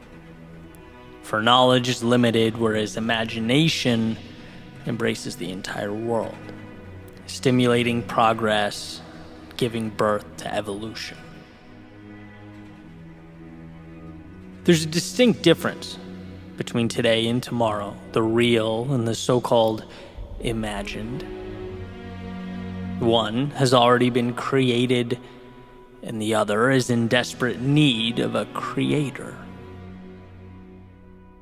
And see, until we learn that we can be proactive in this regard, imagination doesn't mean much. It's just a car without wheels, plane without wings. It's more of an escape than a bridge to something better. But once we realize how much control we have over tomorrow, we become, in our own right, creators. Not just waiting to read and react to stories already written and handed down to us, but possessing this incredible ability to pick up a pen and craft something new. Become agents of change. I recently came across an interesting article. Had some info that made me think. Basically, it said if you take some domesticated animals like pigs or chickens and you place them back into the wild, some of their previously repressed biological tendencies come right back into play.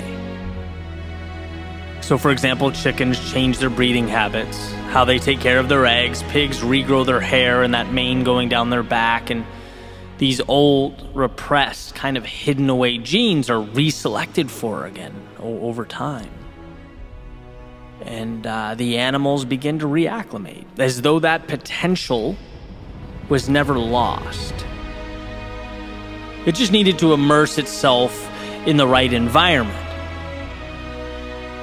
And it's like Well, if we view ourselves in that same light, now we might ask, what if we positioned ourselves to gravitate towards an environment that was best for us? What if I imagined a world, not exactly like today, but one better conducive to me being me?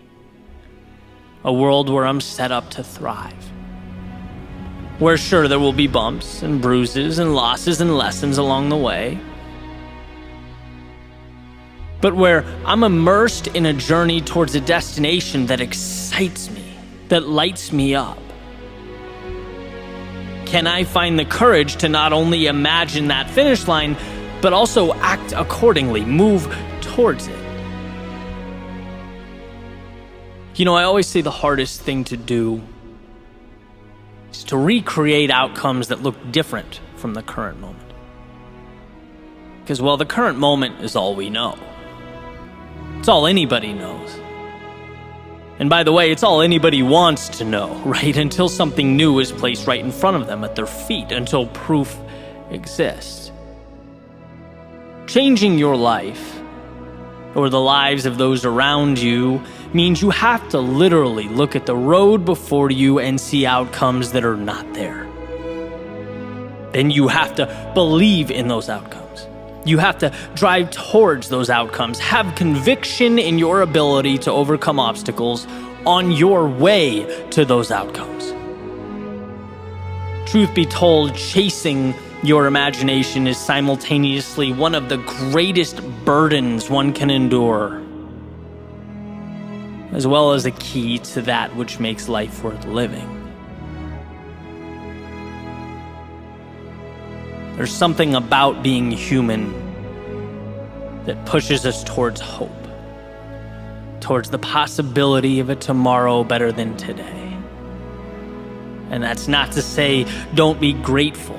It's not saying don't see the beauty around you or appreciate the world you live in. But I believe we're here to take that torch from yesterday and move it one step forward. Maybe it's in our own lives.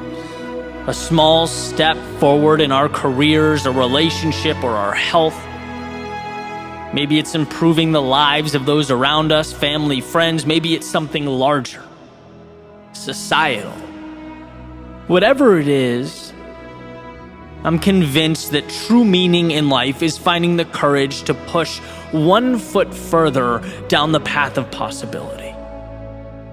To add one step to that ascending staircase, knowing that it will allow us to someday look back on today and be proud of what we faced and overcame. And as I wake up and I look around, I think to myself, that has to mean cherishing the ideas in our heads. It has to mean we understand the power of our instincts, of our beliefs, of hope. It means understanding that it justifies all the hardship that comes with taking those ideas and giving them life. Because everything around us was built with the courage to take little nothings and make them something. And when we're lost or feel alone or for one reason or another forget that,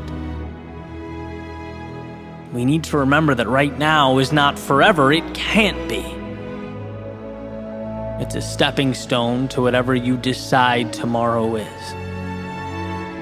And that goal isn't perfection. You don't need all the answers. You need the courage to take one little step in a new direction, to write just one sentence on a brand new page. Because that imagination is not fiction. It's not the delta between the possible or impossible. It's not there to entertain. It's there because it's your map. And you may look at that map and think to yourself, you're lost. That it's unclear, that the directions, well, they're incomplete at best. But what I can promise you is the pursuit of this world you've imagined It will bring you greater satisfaction than anything else could. It will remind you why you're here and show you that life isn't supposed to be easy while helping you appreciate it for being that way. See, your imagination is your path to that ideal state where you can thrive, be you, push your boundaries, and spread your wings. Don't ever let the current state of today convince you that your hopes and your dreams for tomorrow are too big, that you've missed the mark or stepped out of line. In a world of reaction, be one of the few who looks in the mirror and decides to live life proactively, take initiative. Be one of the few who stands wholeheartedly behind that world they've imagined.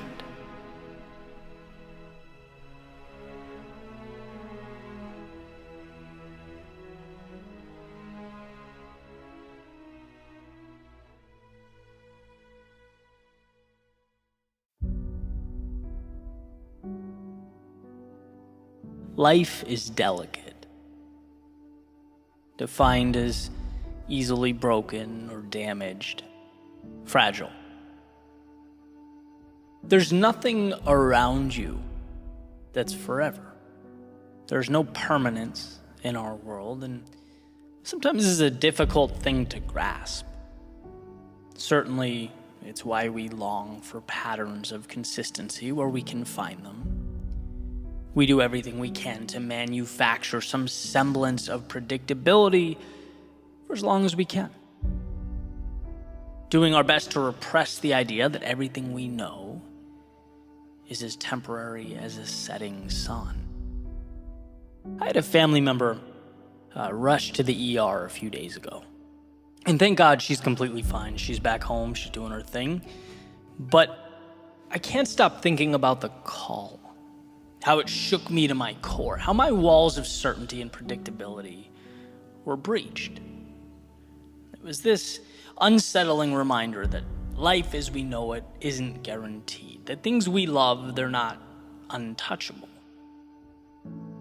I had to look my helplessness in the face for the first time in a while and realize, well, just how little of the world is mine to control. Which brings me back to a conversation I had when I was younger. I talk about my grandfather often in my work, primarily because of a few impactful conversations that we had. And it's interesting to me how relevant they continue to be. I remember a handful of times we talked from childhood, and it's like I piece them together retroactively. Things make sense as I get older and kind of figure out what it all means. One of my last conversations with him, we went to this little diner called Leo's along the Cape Cod Canal. And he said to me, there are things now that seem impossible, but as you grow and you get older, they make sense, right? Even the most challenging things become manageable. And I get mad at myself for not understanding the context at the time or putting two and two together.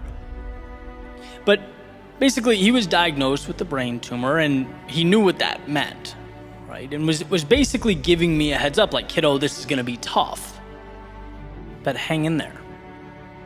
And that was one of the first times I've dealt with loss of that magnitude, right? And when you're young, so many things seem stable, they seem certain. You don't yet get the fluidity of life. That stream is moving, and no matter what, it's going to continue to move.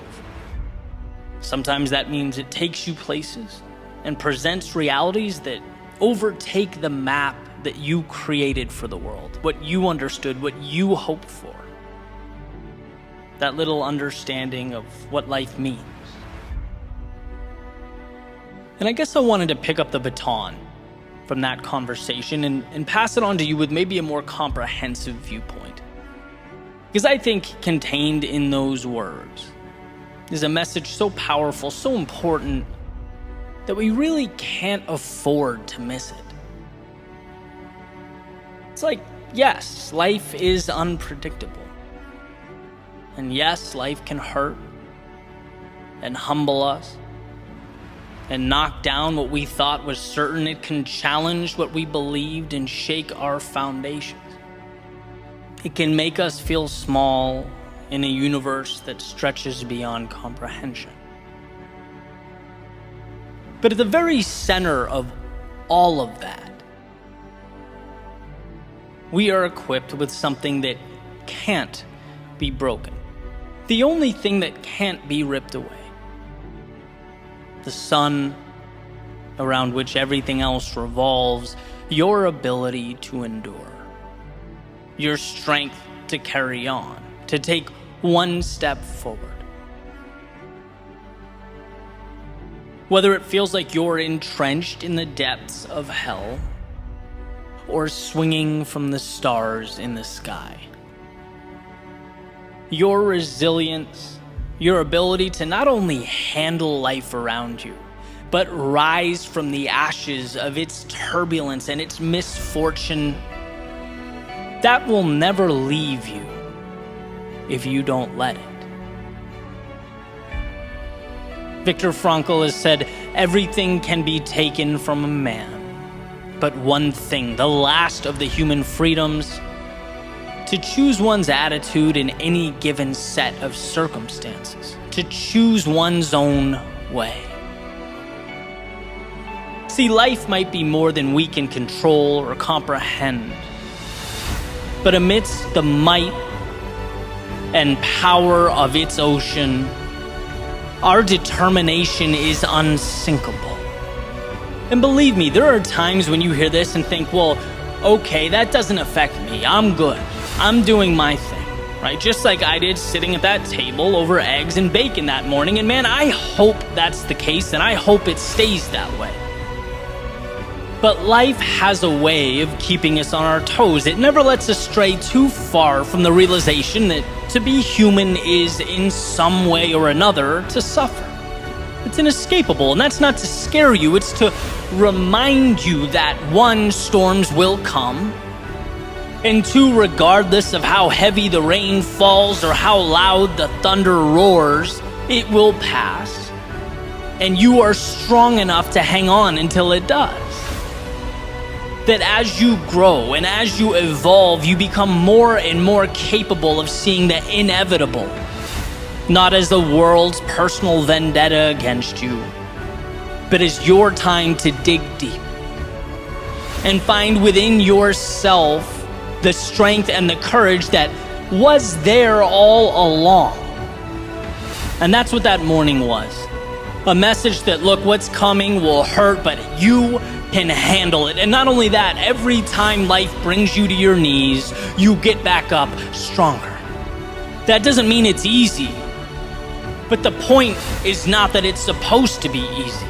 It's that you're capable of handling a world that is not easy. You're capable of navigating a reality that is not simple, a sea that is not smooth sailing. You're equipped to handle the complex.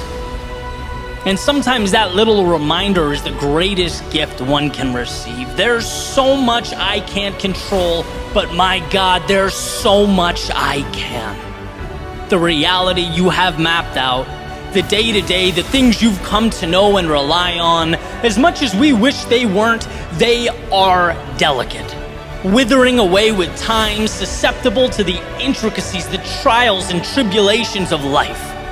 But your heart, your soul, your world within, that is untouchable. It's the divine, the sacred, its strength limitless, its breath endless.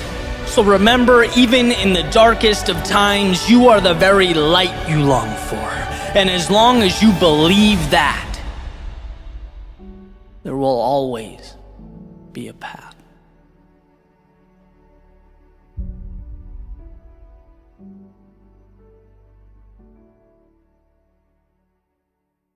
In the midst of chaos, there's also opportunity.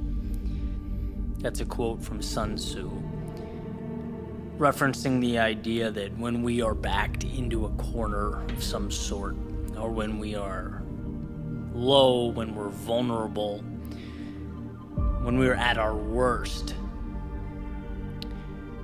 that's when the door opens to transform, right? And we talk about this all the time, right? There's I can give you an infinite amount of videos on this channel talking about moving into fear, that state of the unknown, breaking down what we know. And I think a lot of people hear that, but perhaps don't understand why.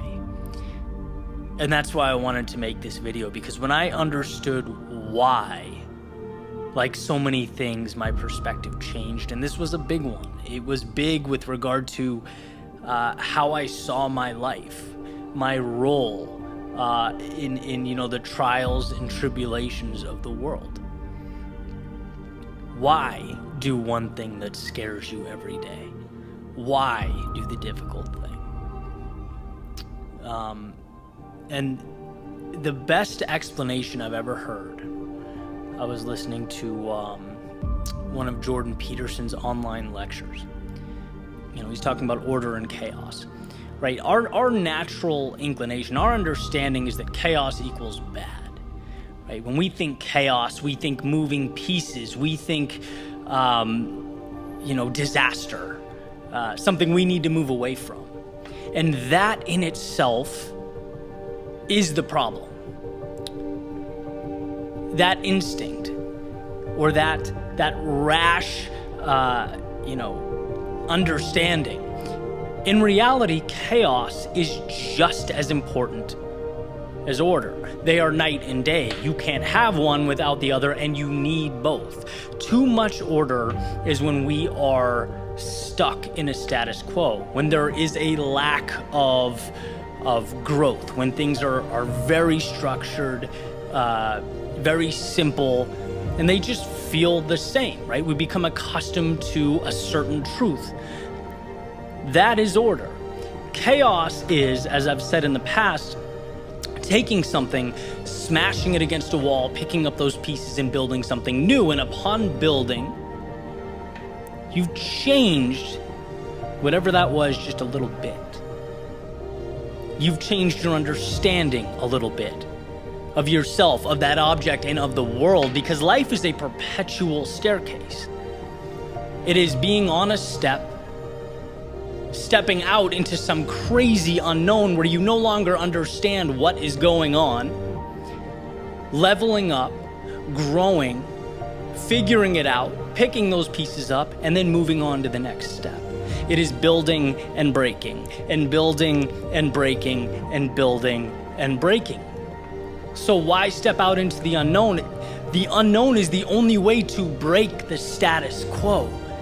The unknown is the door into a next level, a new you, a new reality. When you look at it, human beings want to bucket things into good or bad, right? And when the reality is, most of the time, the truth and the value, the reality is in the gray area, right? So when we think about the good times, we think this is what we want. This is ideal. Things are fluid. They're simple. But that is antithetical to change, right? Change comes from chaos. Just like when I thought things were going wrong, my first thought was always, oh my God, the world's ending. This is not good. We need to find a way to completely mitigate this, to change the situation. Now, when the wheels fall off that metaphorical wagon, what I think is, well, here is the opportunity. Here's the opportunity to build that new step, to create a new order, so that I can live my life differently. See, we don't level up unless the situation around us requires that we do so. Sometimes life doesn't give us a choice, right? Sometimes the world backs us into a corner. But there are a lot of situations where we need to manufacture that chaos. We need to drive that change, climb up that ladder. It's funny to think about, some of those people that we emulate, that we look up to. And, people don't talk about the risks that were taken and how many times they picked up their life, they picked up their status quo and smashed it with a hammer so that they could rebuild it. and have something a little bit more sturdy, a little bit bigger, a little bit stronger. That's how wisdom is created. You know, when I look at that cycle now, and I see it as the answer. You know, when I haven't had one of those calls or Zoom meetings, or haven't created something, haven't, fill in the blank, that gives me that feeling in my stomach of at least some semblance of anxiety, I'm not growing, right? The things that gave me anxiety 5 years ago, most of them are commonplace today, right? That chaos is very much order now. So what's going to be the new thing, right? That was the ceiling, now it's the floor. Well, what's the new ceiling? And that's on us to create. That onus is on us to build, right? Constructing a different world means reassembling the pieces. And so I want that message to be clear. I want everyone to understand that when someone says, what you want is on the other side of fear, or keep going, don't give up. Well, why? The reason is because that chaos is your ticket to the next level, the next staircase. That anxiety and sometimes that suffering is a portal to transformation. And it's hard in the moment to understand that. You know, I'd never sit here and say it's easy. But you know me, and one of the things that changed my life is the understanding that the best things are not easy. The value is in what's difficult. The meaning is in that unknown.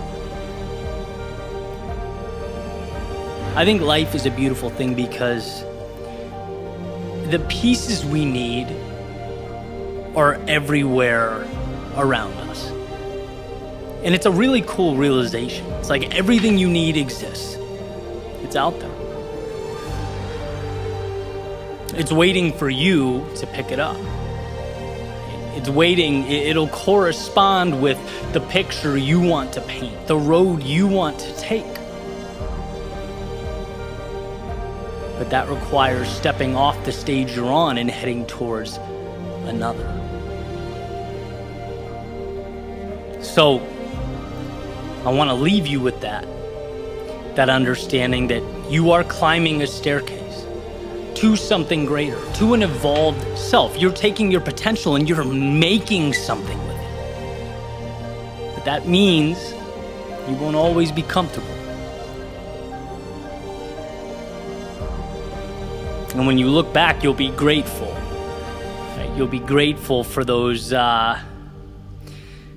trials and tribulations. You'll be grateful for that chaos because it will be what made you.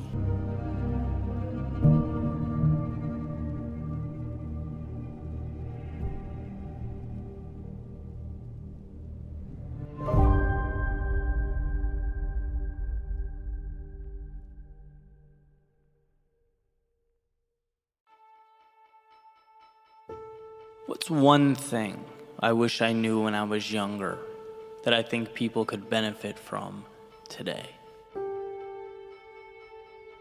What single piece of information could have the biggest impact? And I spent some time thinking about this question, and the more I think about it, the more the answer becomes incredibly apparent. It's that you are in control of your own life, your own destiny, your own future.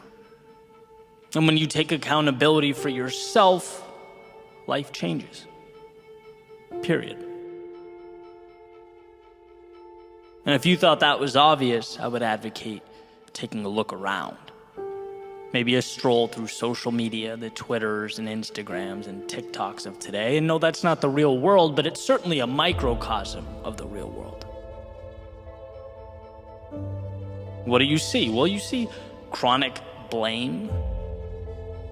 I don't like where I'm at or things are, so that must be your fault or their fault or someone else's fault. You see people looking everywhere but in the mirror, actually seeking out victimhood. because that's what brings the attention. That's today's currency. It's much easier to be the victim than the hero, because being the hero means you have to sacrifice something. It's people saying the news or some institution or the federal government is the problem. And if those things would only change, then we'd be good. Let me explain why I think this mentality is self-sabotage, and why I would take younger me by the hand and I would say, listen to what I'm about to tell you. Where you start is often outside of our control. Let's be real, life is not fair. We don't all get dealt the same hand. But this next part, as I once heard Will Smith articulate beautifully, is the same for everyone. What you decide to do about it right now is what matters. And that is the control that we all have. It's not your fault where you start, but it's your responsibility to choose where you end up. You can shake your fist at the sky, or you can start building a life that matters to you. It's easy to blame the world, to be the victim, at least in the short term. But a fulfilling life is about meaning, about fighting for something valuable, about evolving into the version of yourself that you always knew in your heart you could be. You just had to unlock. See, no one down the road was ever happy with themselves for blaming the world while they bitterly remained stagnant. I would say to a younger me, worry less about how you're perceived and think more about who you are, what you're capable of, because that you can always control. Stop losing yourself in the news or whatever the narrative of the day is. That has nothing to do with your progression, has nothing to do with your very next step. So sure, be informed, but do more, consume less. Because by and large, it's a distraction.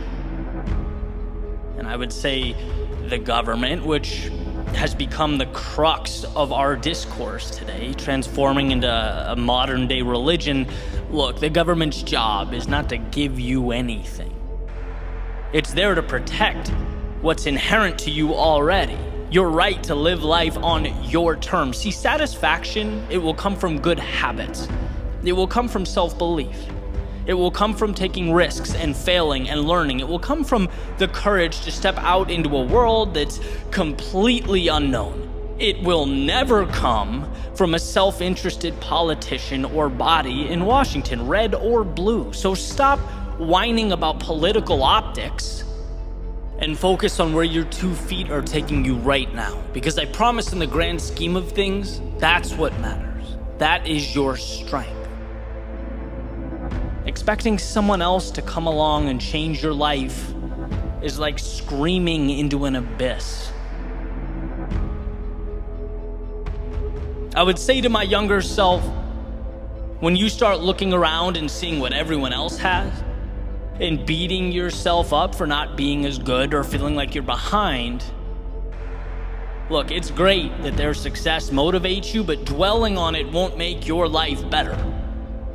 Life is a race between you and you. It's a fight between yourself and those thoughts that constantly knock on the door, looking to settle into your psyche. If you defeat that demon, you'll be where you want to be, regardless of where others are.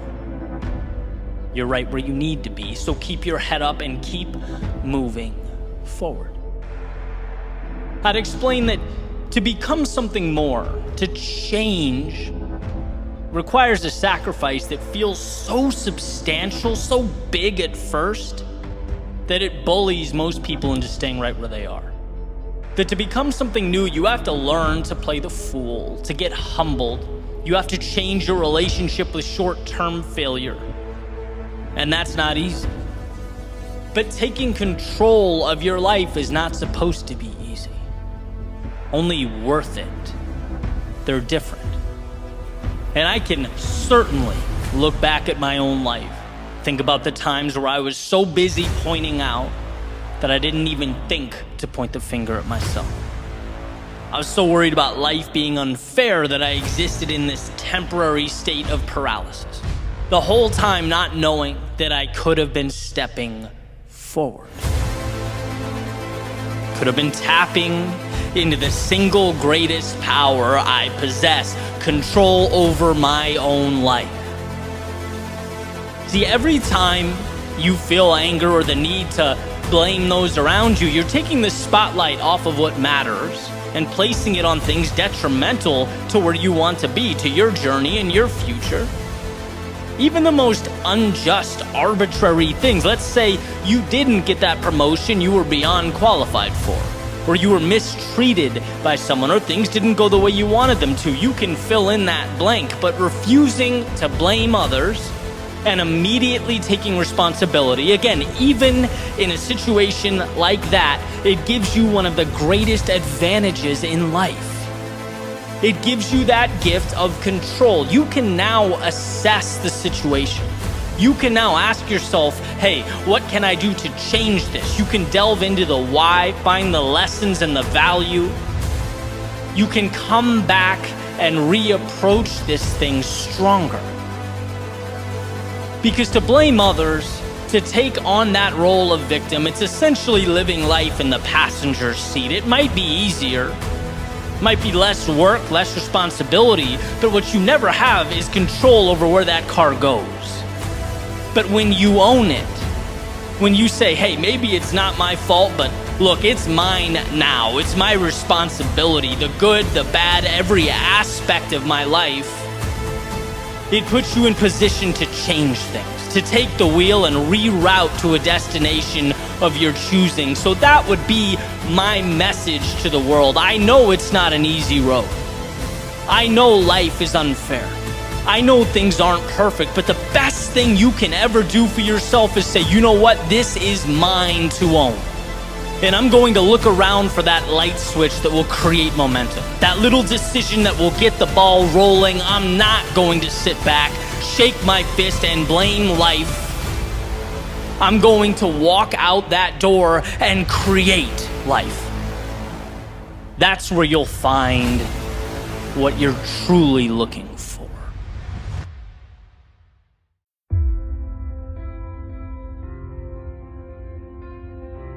Every once in a while, for a brief moment in time, we need to pause. We need to take a breath and ask ourselves who we are. Of course, not in the literal sense, not the reflection staring back in the mirror, but in the context of the road you've already traveled, how far you've come. Because it's easy to become consumed with what's ahead, especially when you can start to feel that finish line. You can see the top of the mountain. When you know everything is about to be on the line, your greatest test awaits. But here's one of the greatest secrets I've ever been told. That test is not about right now. It's not even about the future. It's about the foundation you've already been building and trusting yourself to be you. It's all those times you could have said no, but you didn't. How you, like so many others, could have taken that easy road, but you opted for something greater. No, my friend, this obstacle before you is not where you prove or make or create yourself. It's where you simply verify who you already are. Cash in on a prize that's been years in the making. It's where you validate the price you've been paying for as long as you can remember. And what you need to take with you, what you need to understand right now more than any other time, is that you aren't here to simply survive or navigate foreign territory. No, you were made for this moment. There's a saying that pain is temporary, but quitting is forever. And that simple quote has got me through some of life's greatest trials and tribulations, most challenging times. Because to put it simply, when we're overwhelmed or we're amidst life's chaos, our minds don't scream out, "Oh, hey, you've gotten through this before, and you'll get through it again." They don't remind us of our strengths or reassure us of our dedication. No, when we feel like we are neck deep in chaos, all we see is what we're not. That's why people quit. They become consumed with the dark, forgetting that the answer is a light switch away, overlooking the fact that they already have everything they need. So let this be your reminder that getting across the finish line doesn't require some miracle. Doesn't require you to do what no one in humanity has ever done before. No, all it asks is that you believe in yourself, to hang on when others would let go, to continue forward when you most want to turn back. Because it's always darkest before the dawn, most challenging at the peak. When the roar of the crowd becomes audible and the trophy visible, find it within yourself to rise amidst the pressure, not to shrink, but to expand, to be the most powerful person in your life, you. Because right now, in this moment, you have arrived.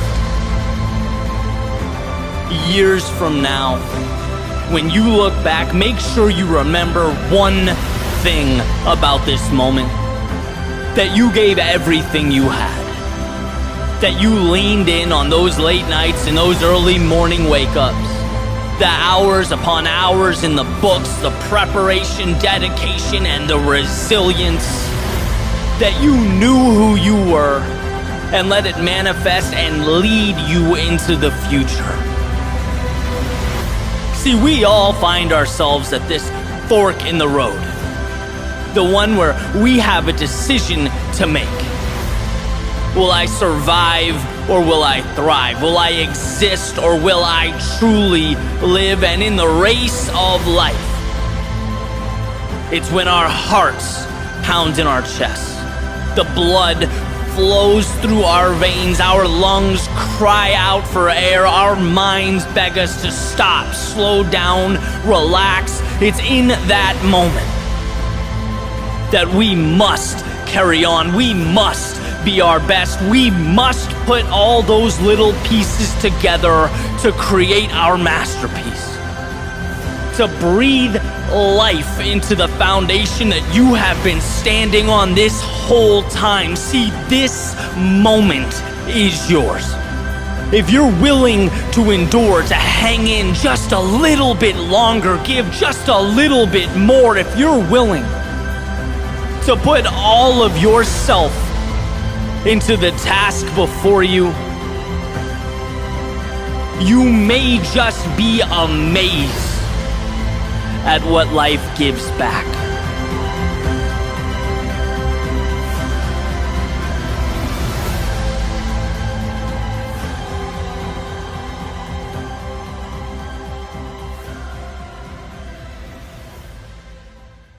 There are always footsteps behind you. It's an idea I talked about years ago, and it stemmed from a quote from Mark Cuban. He says, look, you need to be working 24/7 like there is someone constantly around the clock working to take it all away from you. And I strongly believe in that notion. I think there's a lot of value in that understanding. It's a way to help you level up, right? Because the idea is, in life, in the world we live in, there is no cap on what we can be doing. And short of driving yourself crazy, there's value in the understanding that the place you arrived at, the place you said, all right, I did my best, that was my limit, that was the peak, Maybe it was extraordinary. Maybe it was progress. But it was not your maximum. Why? Because that word means nothing. When used in the context of human potential, it's an infinite thing. You can't put a finger on someone's maximum, on someone's limit, on someone reaching their full potential. It's an arbitrary number, right? And so that was the idea. Long story short, I was running and I would run around the Charles River in Boston, and I would really excite myself. I would get worked up and force myself to dig deep when I saw, someone run by me, or even the idea that someone would. It helped me, when I wasn't feeling my best, to suck it up and push myself. And so there was value there, no question. But I had an epiphany the other day as I was, you guessed it, running. And it's related to the concept in The Sound of Footsteps. And I'm not sure if it's a parallel idea, maybe a progression, or maybe it's the result of 5 years, 6 years since writing that, immersed in the world of entrepreneurship and speaking and being a creator on YouTube and on these platforms. You learn a lot about yourself. And this particular situation helped me realize that. I was doing a 9-mile run down A1A in South Florida, it's one of my favorite places to run because it's just straight shot, straight up. You don't have to think. You can just one foot in front of the other and, enjoy the run. And as I've been, working my way back into running shape, coming back from an injury, it's been beautiful. And so I'm a few miles into this run, and sure enough, someone blows by me, probably going at a 5.5, 6 minute pace, right? And my first instinct is, whoa, Ed, time to level up, man. What are you doing? That's not even close, right? Sound of footsteps. Someone was behind you, someone's working harder, someone's going faster, there they go, here you are. And then I had this realization, a very common sense realization. You're gonna see that dude and pass him a mile up the road. Because unless he is an incredible athlete, that's not maintainable. You are going at a slower pace, but you're going further, and you will pass him. And then I had a second thought, which was, who the hell cares? The sort of old notion that the speed of others is some way related to you can be troubling, right? And again, there is no right or wrong, left or right, good or bad. The world exists in this gray area. And I believe that if you can find value in something, utilize it. If you're someone that gets motivated by that type of thing, sometimes I am, a lot of the time I am, green light, use it. But I think that highlighted a trap that I've fallen into, that I think a lot of us fall into. We hear those footsteps. We see that 6-minute miler go by us. And we think it's somehow reflective of us in our journey, or correlated to where we're going, or says something about us, when in reality, it means nothing. There's a it's comical that I'm sitting here even talking about it right now, right? Because the relationship between my goals and his goals are nil, none. But that's the world we live in, right? That's the social media world of highlight reels, of seeing people's 6-minute sprints and saying, oh my God, I'm running it at 8.5.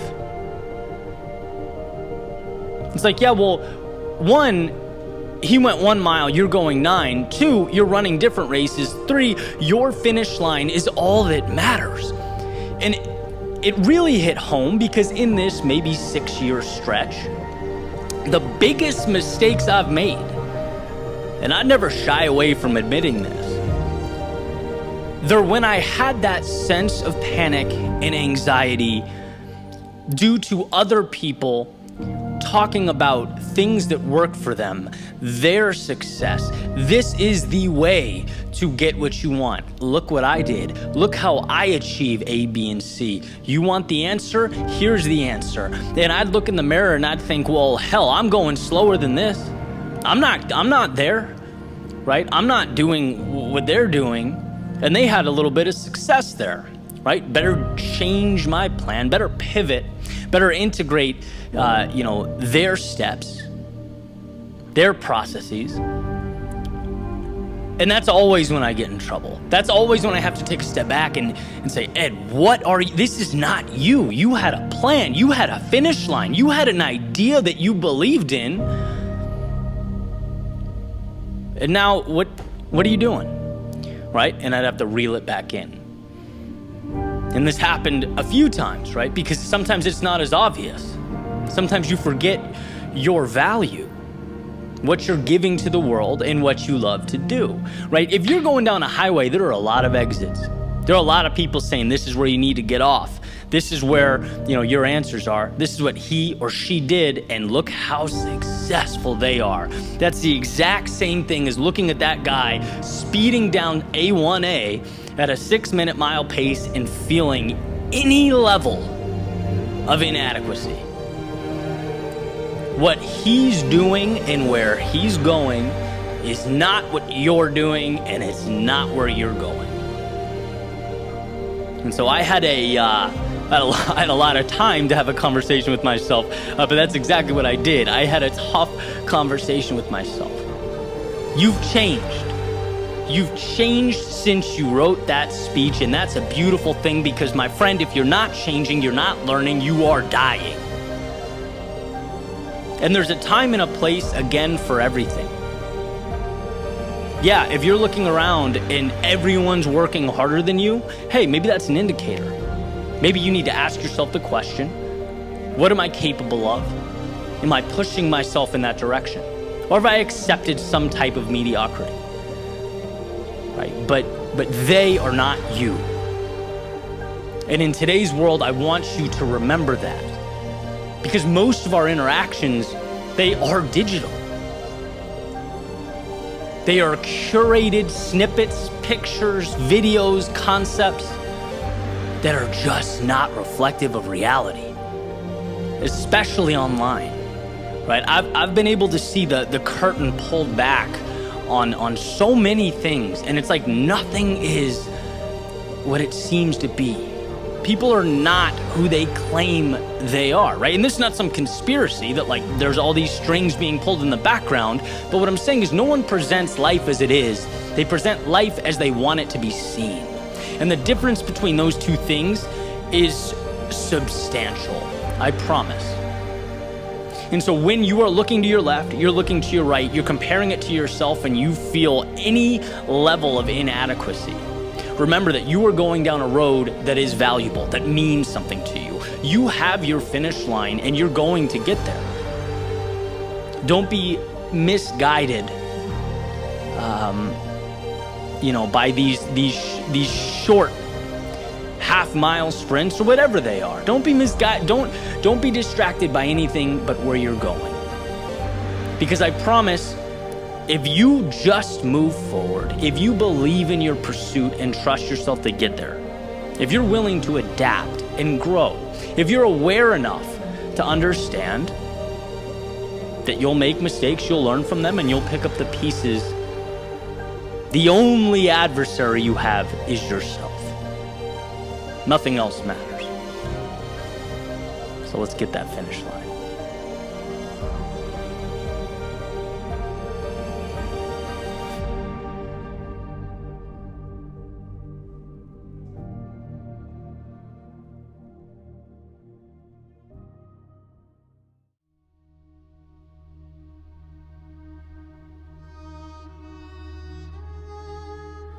There's often a vast distinction between what we think is holding us back and what is actually holding us back. And that may even be putting it lightly. Most of the time, we're just plain misinformed. Most of the time, we're looking externally at irrelevant discrepancies between ourselves and someone else. We're looking at things that happened yesterday, possible outcomes that may happen tomorrow. We're creating entire stories, crafting narratives, building hostile worlds that simply don't exist. When what we need is simple: to give ourselves permission, to let ourselves walk out that front door and towards what we long for. And this came to light recently. I shared a simple 20-second message on TikTok where basically I highlighted John Green's quote about the best things in life occurring after we find the courage to depart or leave where we are, right? To build again. And as I was looking at the response, it was both beautiful and eye-opening. Hundreds and hundreds of comments from people saying that the message helped them feel empowered to do what they've been putting off. And some called it fate. Some called it what they needed to hear at the exact moment they needed to hear it. And as I'm going through, I keep thinking the same thing over and over and over. Every single one of these people, they already knew in their hearts what needed to come next. They knew what would make them feel alive. They knew where the compass was pointing. Yet their default led them to the same place we've all been, waiting for external permission, waiting for life to give us a reason to say, okay, the light is now green, you can go, the time is right. Now, don't get me wrong, it means the world that a simple message can shift one's perspective that way. I've been on the receiving end. I was stuck looking for some type of guidance. We all have, but I think we'd all agree that if that guidance helps us get back on track, then the real question should be, how do we live so that we can stay to the best of our ability on track? Find ourselves less prone to those occurrences, more confident in ourselves, in our dreams, in where we're going. And for me, it's been understanding that in my life, I am the one that creates, signs, and sends the permission slips. I say go. And when I remember that, I'm free to do what's best for me. I'm simultaneously the architect and the pieces, the wind and the sail. See, you don't need a reason to walk out of a relationship you're not happy in. You don't need a reason to leave a job that's not pushing you to be who you most want to become. You don't need a reason to change a habit or reinvent yourself or begin again. No, all you need is the courage to green light what your heart already knows it wants. We think that the external world has the answers for us, when in reality, we've had them the whole time. We just want something to point to say, see, I was right. But we don't need to be reactive. We can be proactive. You can be the one that lights the fire. When you follow your intuition, your heart, your sense of purpose, life conforms because it has to conform. When you become an immovable object, life around you moves. It makes way, and if it doesn't, then you go back to the drawing board, you adapt and adjust. And that's the beauty of life. That's how we build meaning, trusting ourselves to walk into that resistance. Because the friction and the headwind is never what's holding us back. Are they uncomfortable? Yeah. At times. Does it scare us? Sure. It's supposed to. But it's not what holds you back. Waiting for someone or something to come along and greenlight your journey through life is what holds you back. And it's funny, I think we again and again overlook the simplest of truths. The hardest part is starting. It's convincing yourself that 1, it's possible, and 2, you're worth it. Everything else you face from the second you walk out that front door can be conquered. In fact, we ourselves grow along the way so that we can rise up and meet the demands of life, but it's unquestionably doable. That thought as you look out the window, right? What if the worst case scenario happens? It can't. Because the worst case scenario is sitting in that seat your whole life, looking out the window and imagining a world where you found the courage to be more, to explore, to live life as it was meant to be lived. But let's say that what we fear does come to fruition. Then I ask, what are the odds it's reversible? Probably high. Let's say I want to start a podcast and I finally work up the courage and I get my mic and I start my show and no one listens. But I keep going and I keep going and nothing sticks.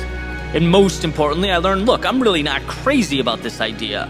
It wasn't what I thought it was. It's not me. Okay, perfect. Now you know. And sure, it took time to learn that lesson. But you have the rest of your life to continue the beautiful experiment, to search for what lights you up. But you found the courage to explore, to try, to begin, and you are now better because of it. That's your worst case scenario? Sounds a lot less scary to me than a life lived sitting there looking out the window. See, we can't let the fear of an unlikely worst case stop the possibility of that oh so coveted best case.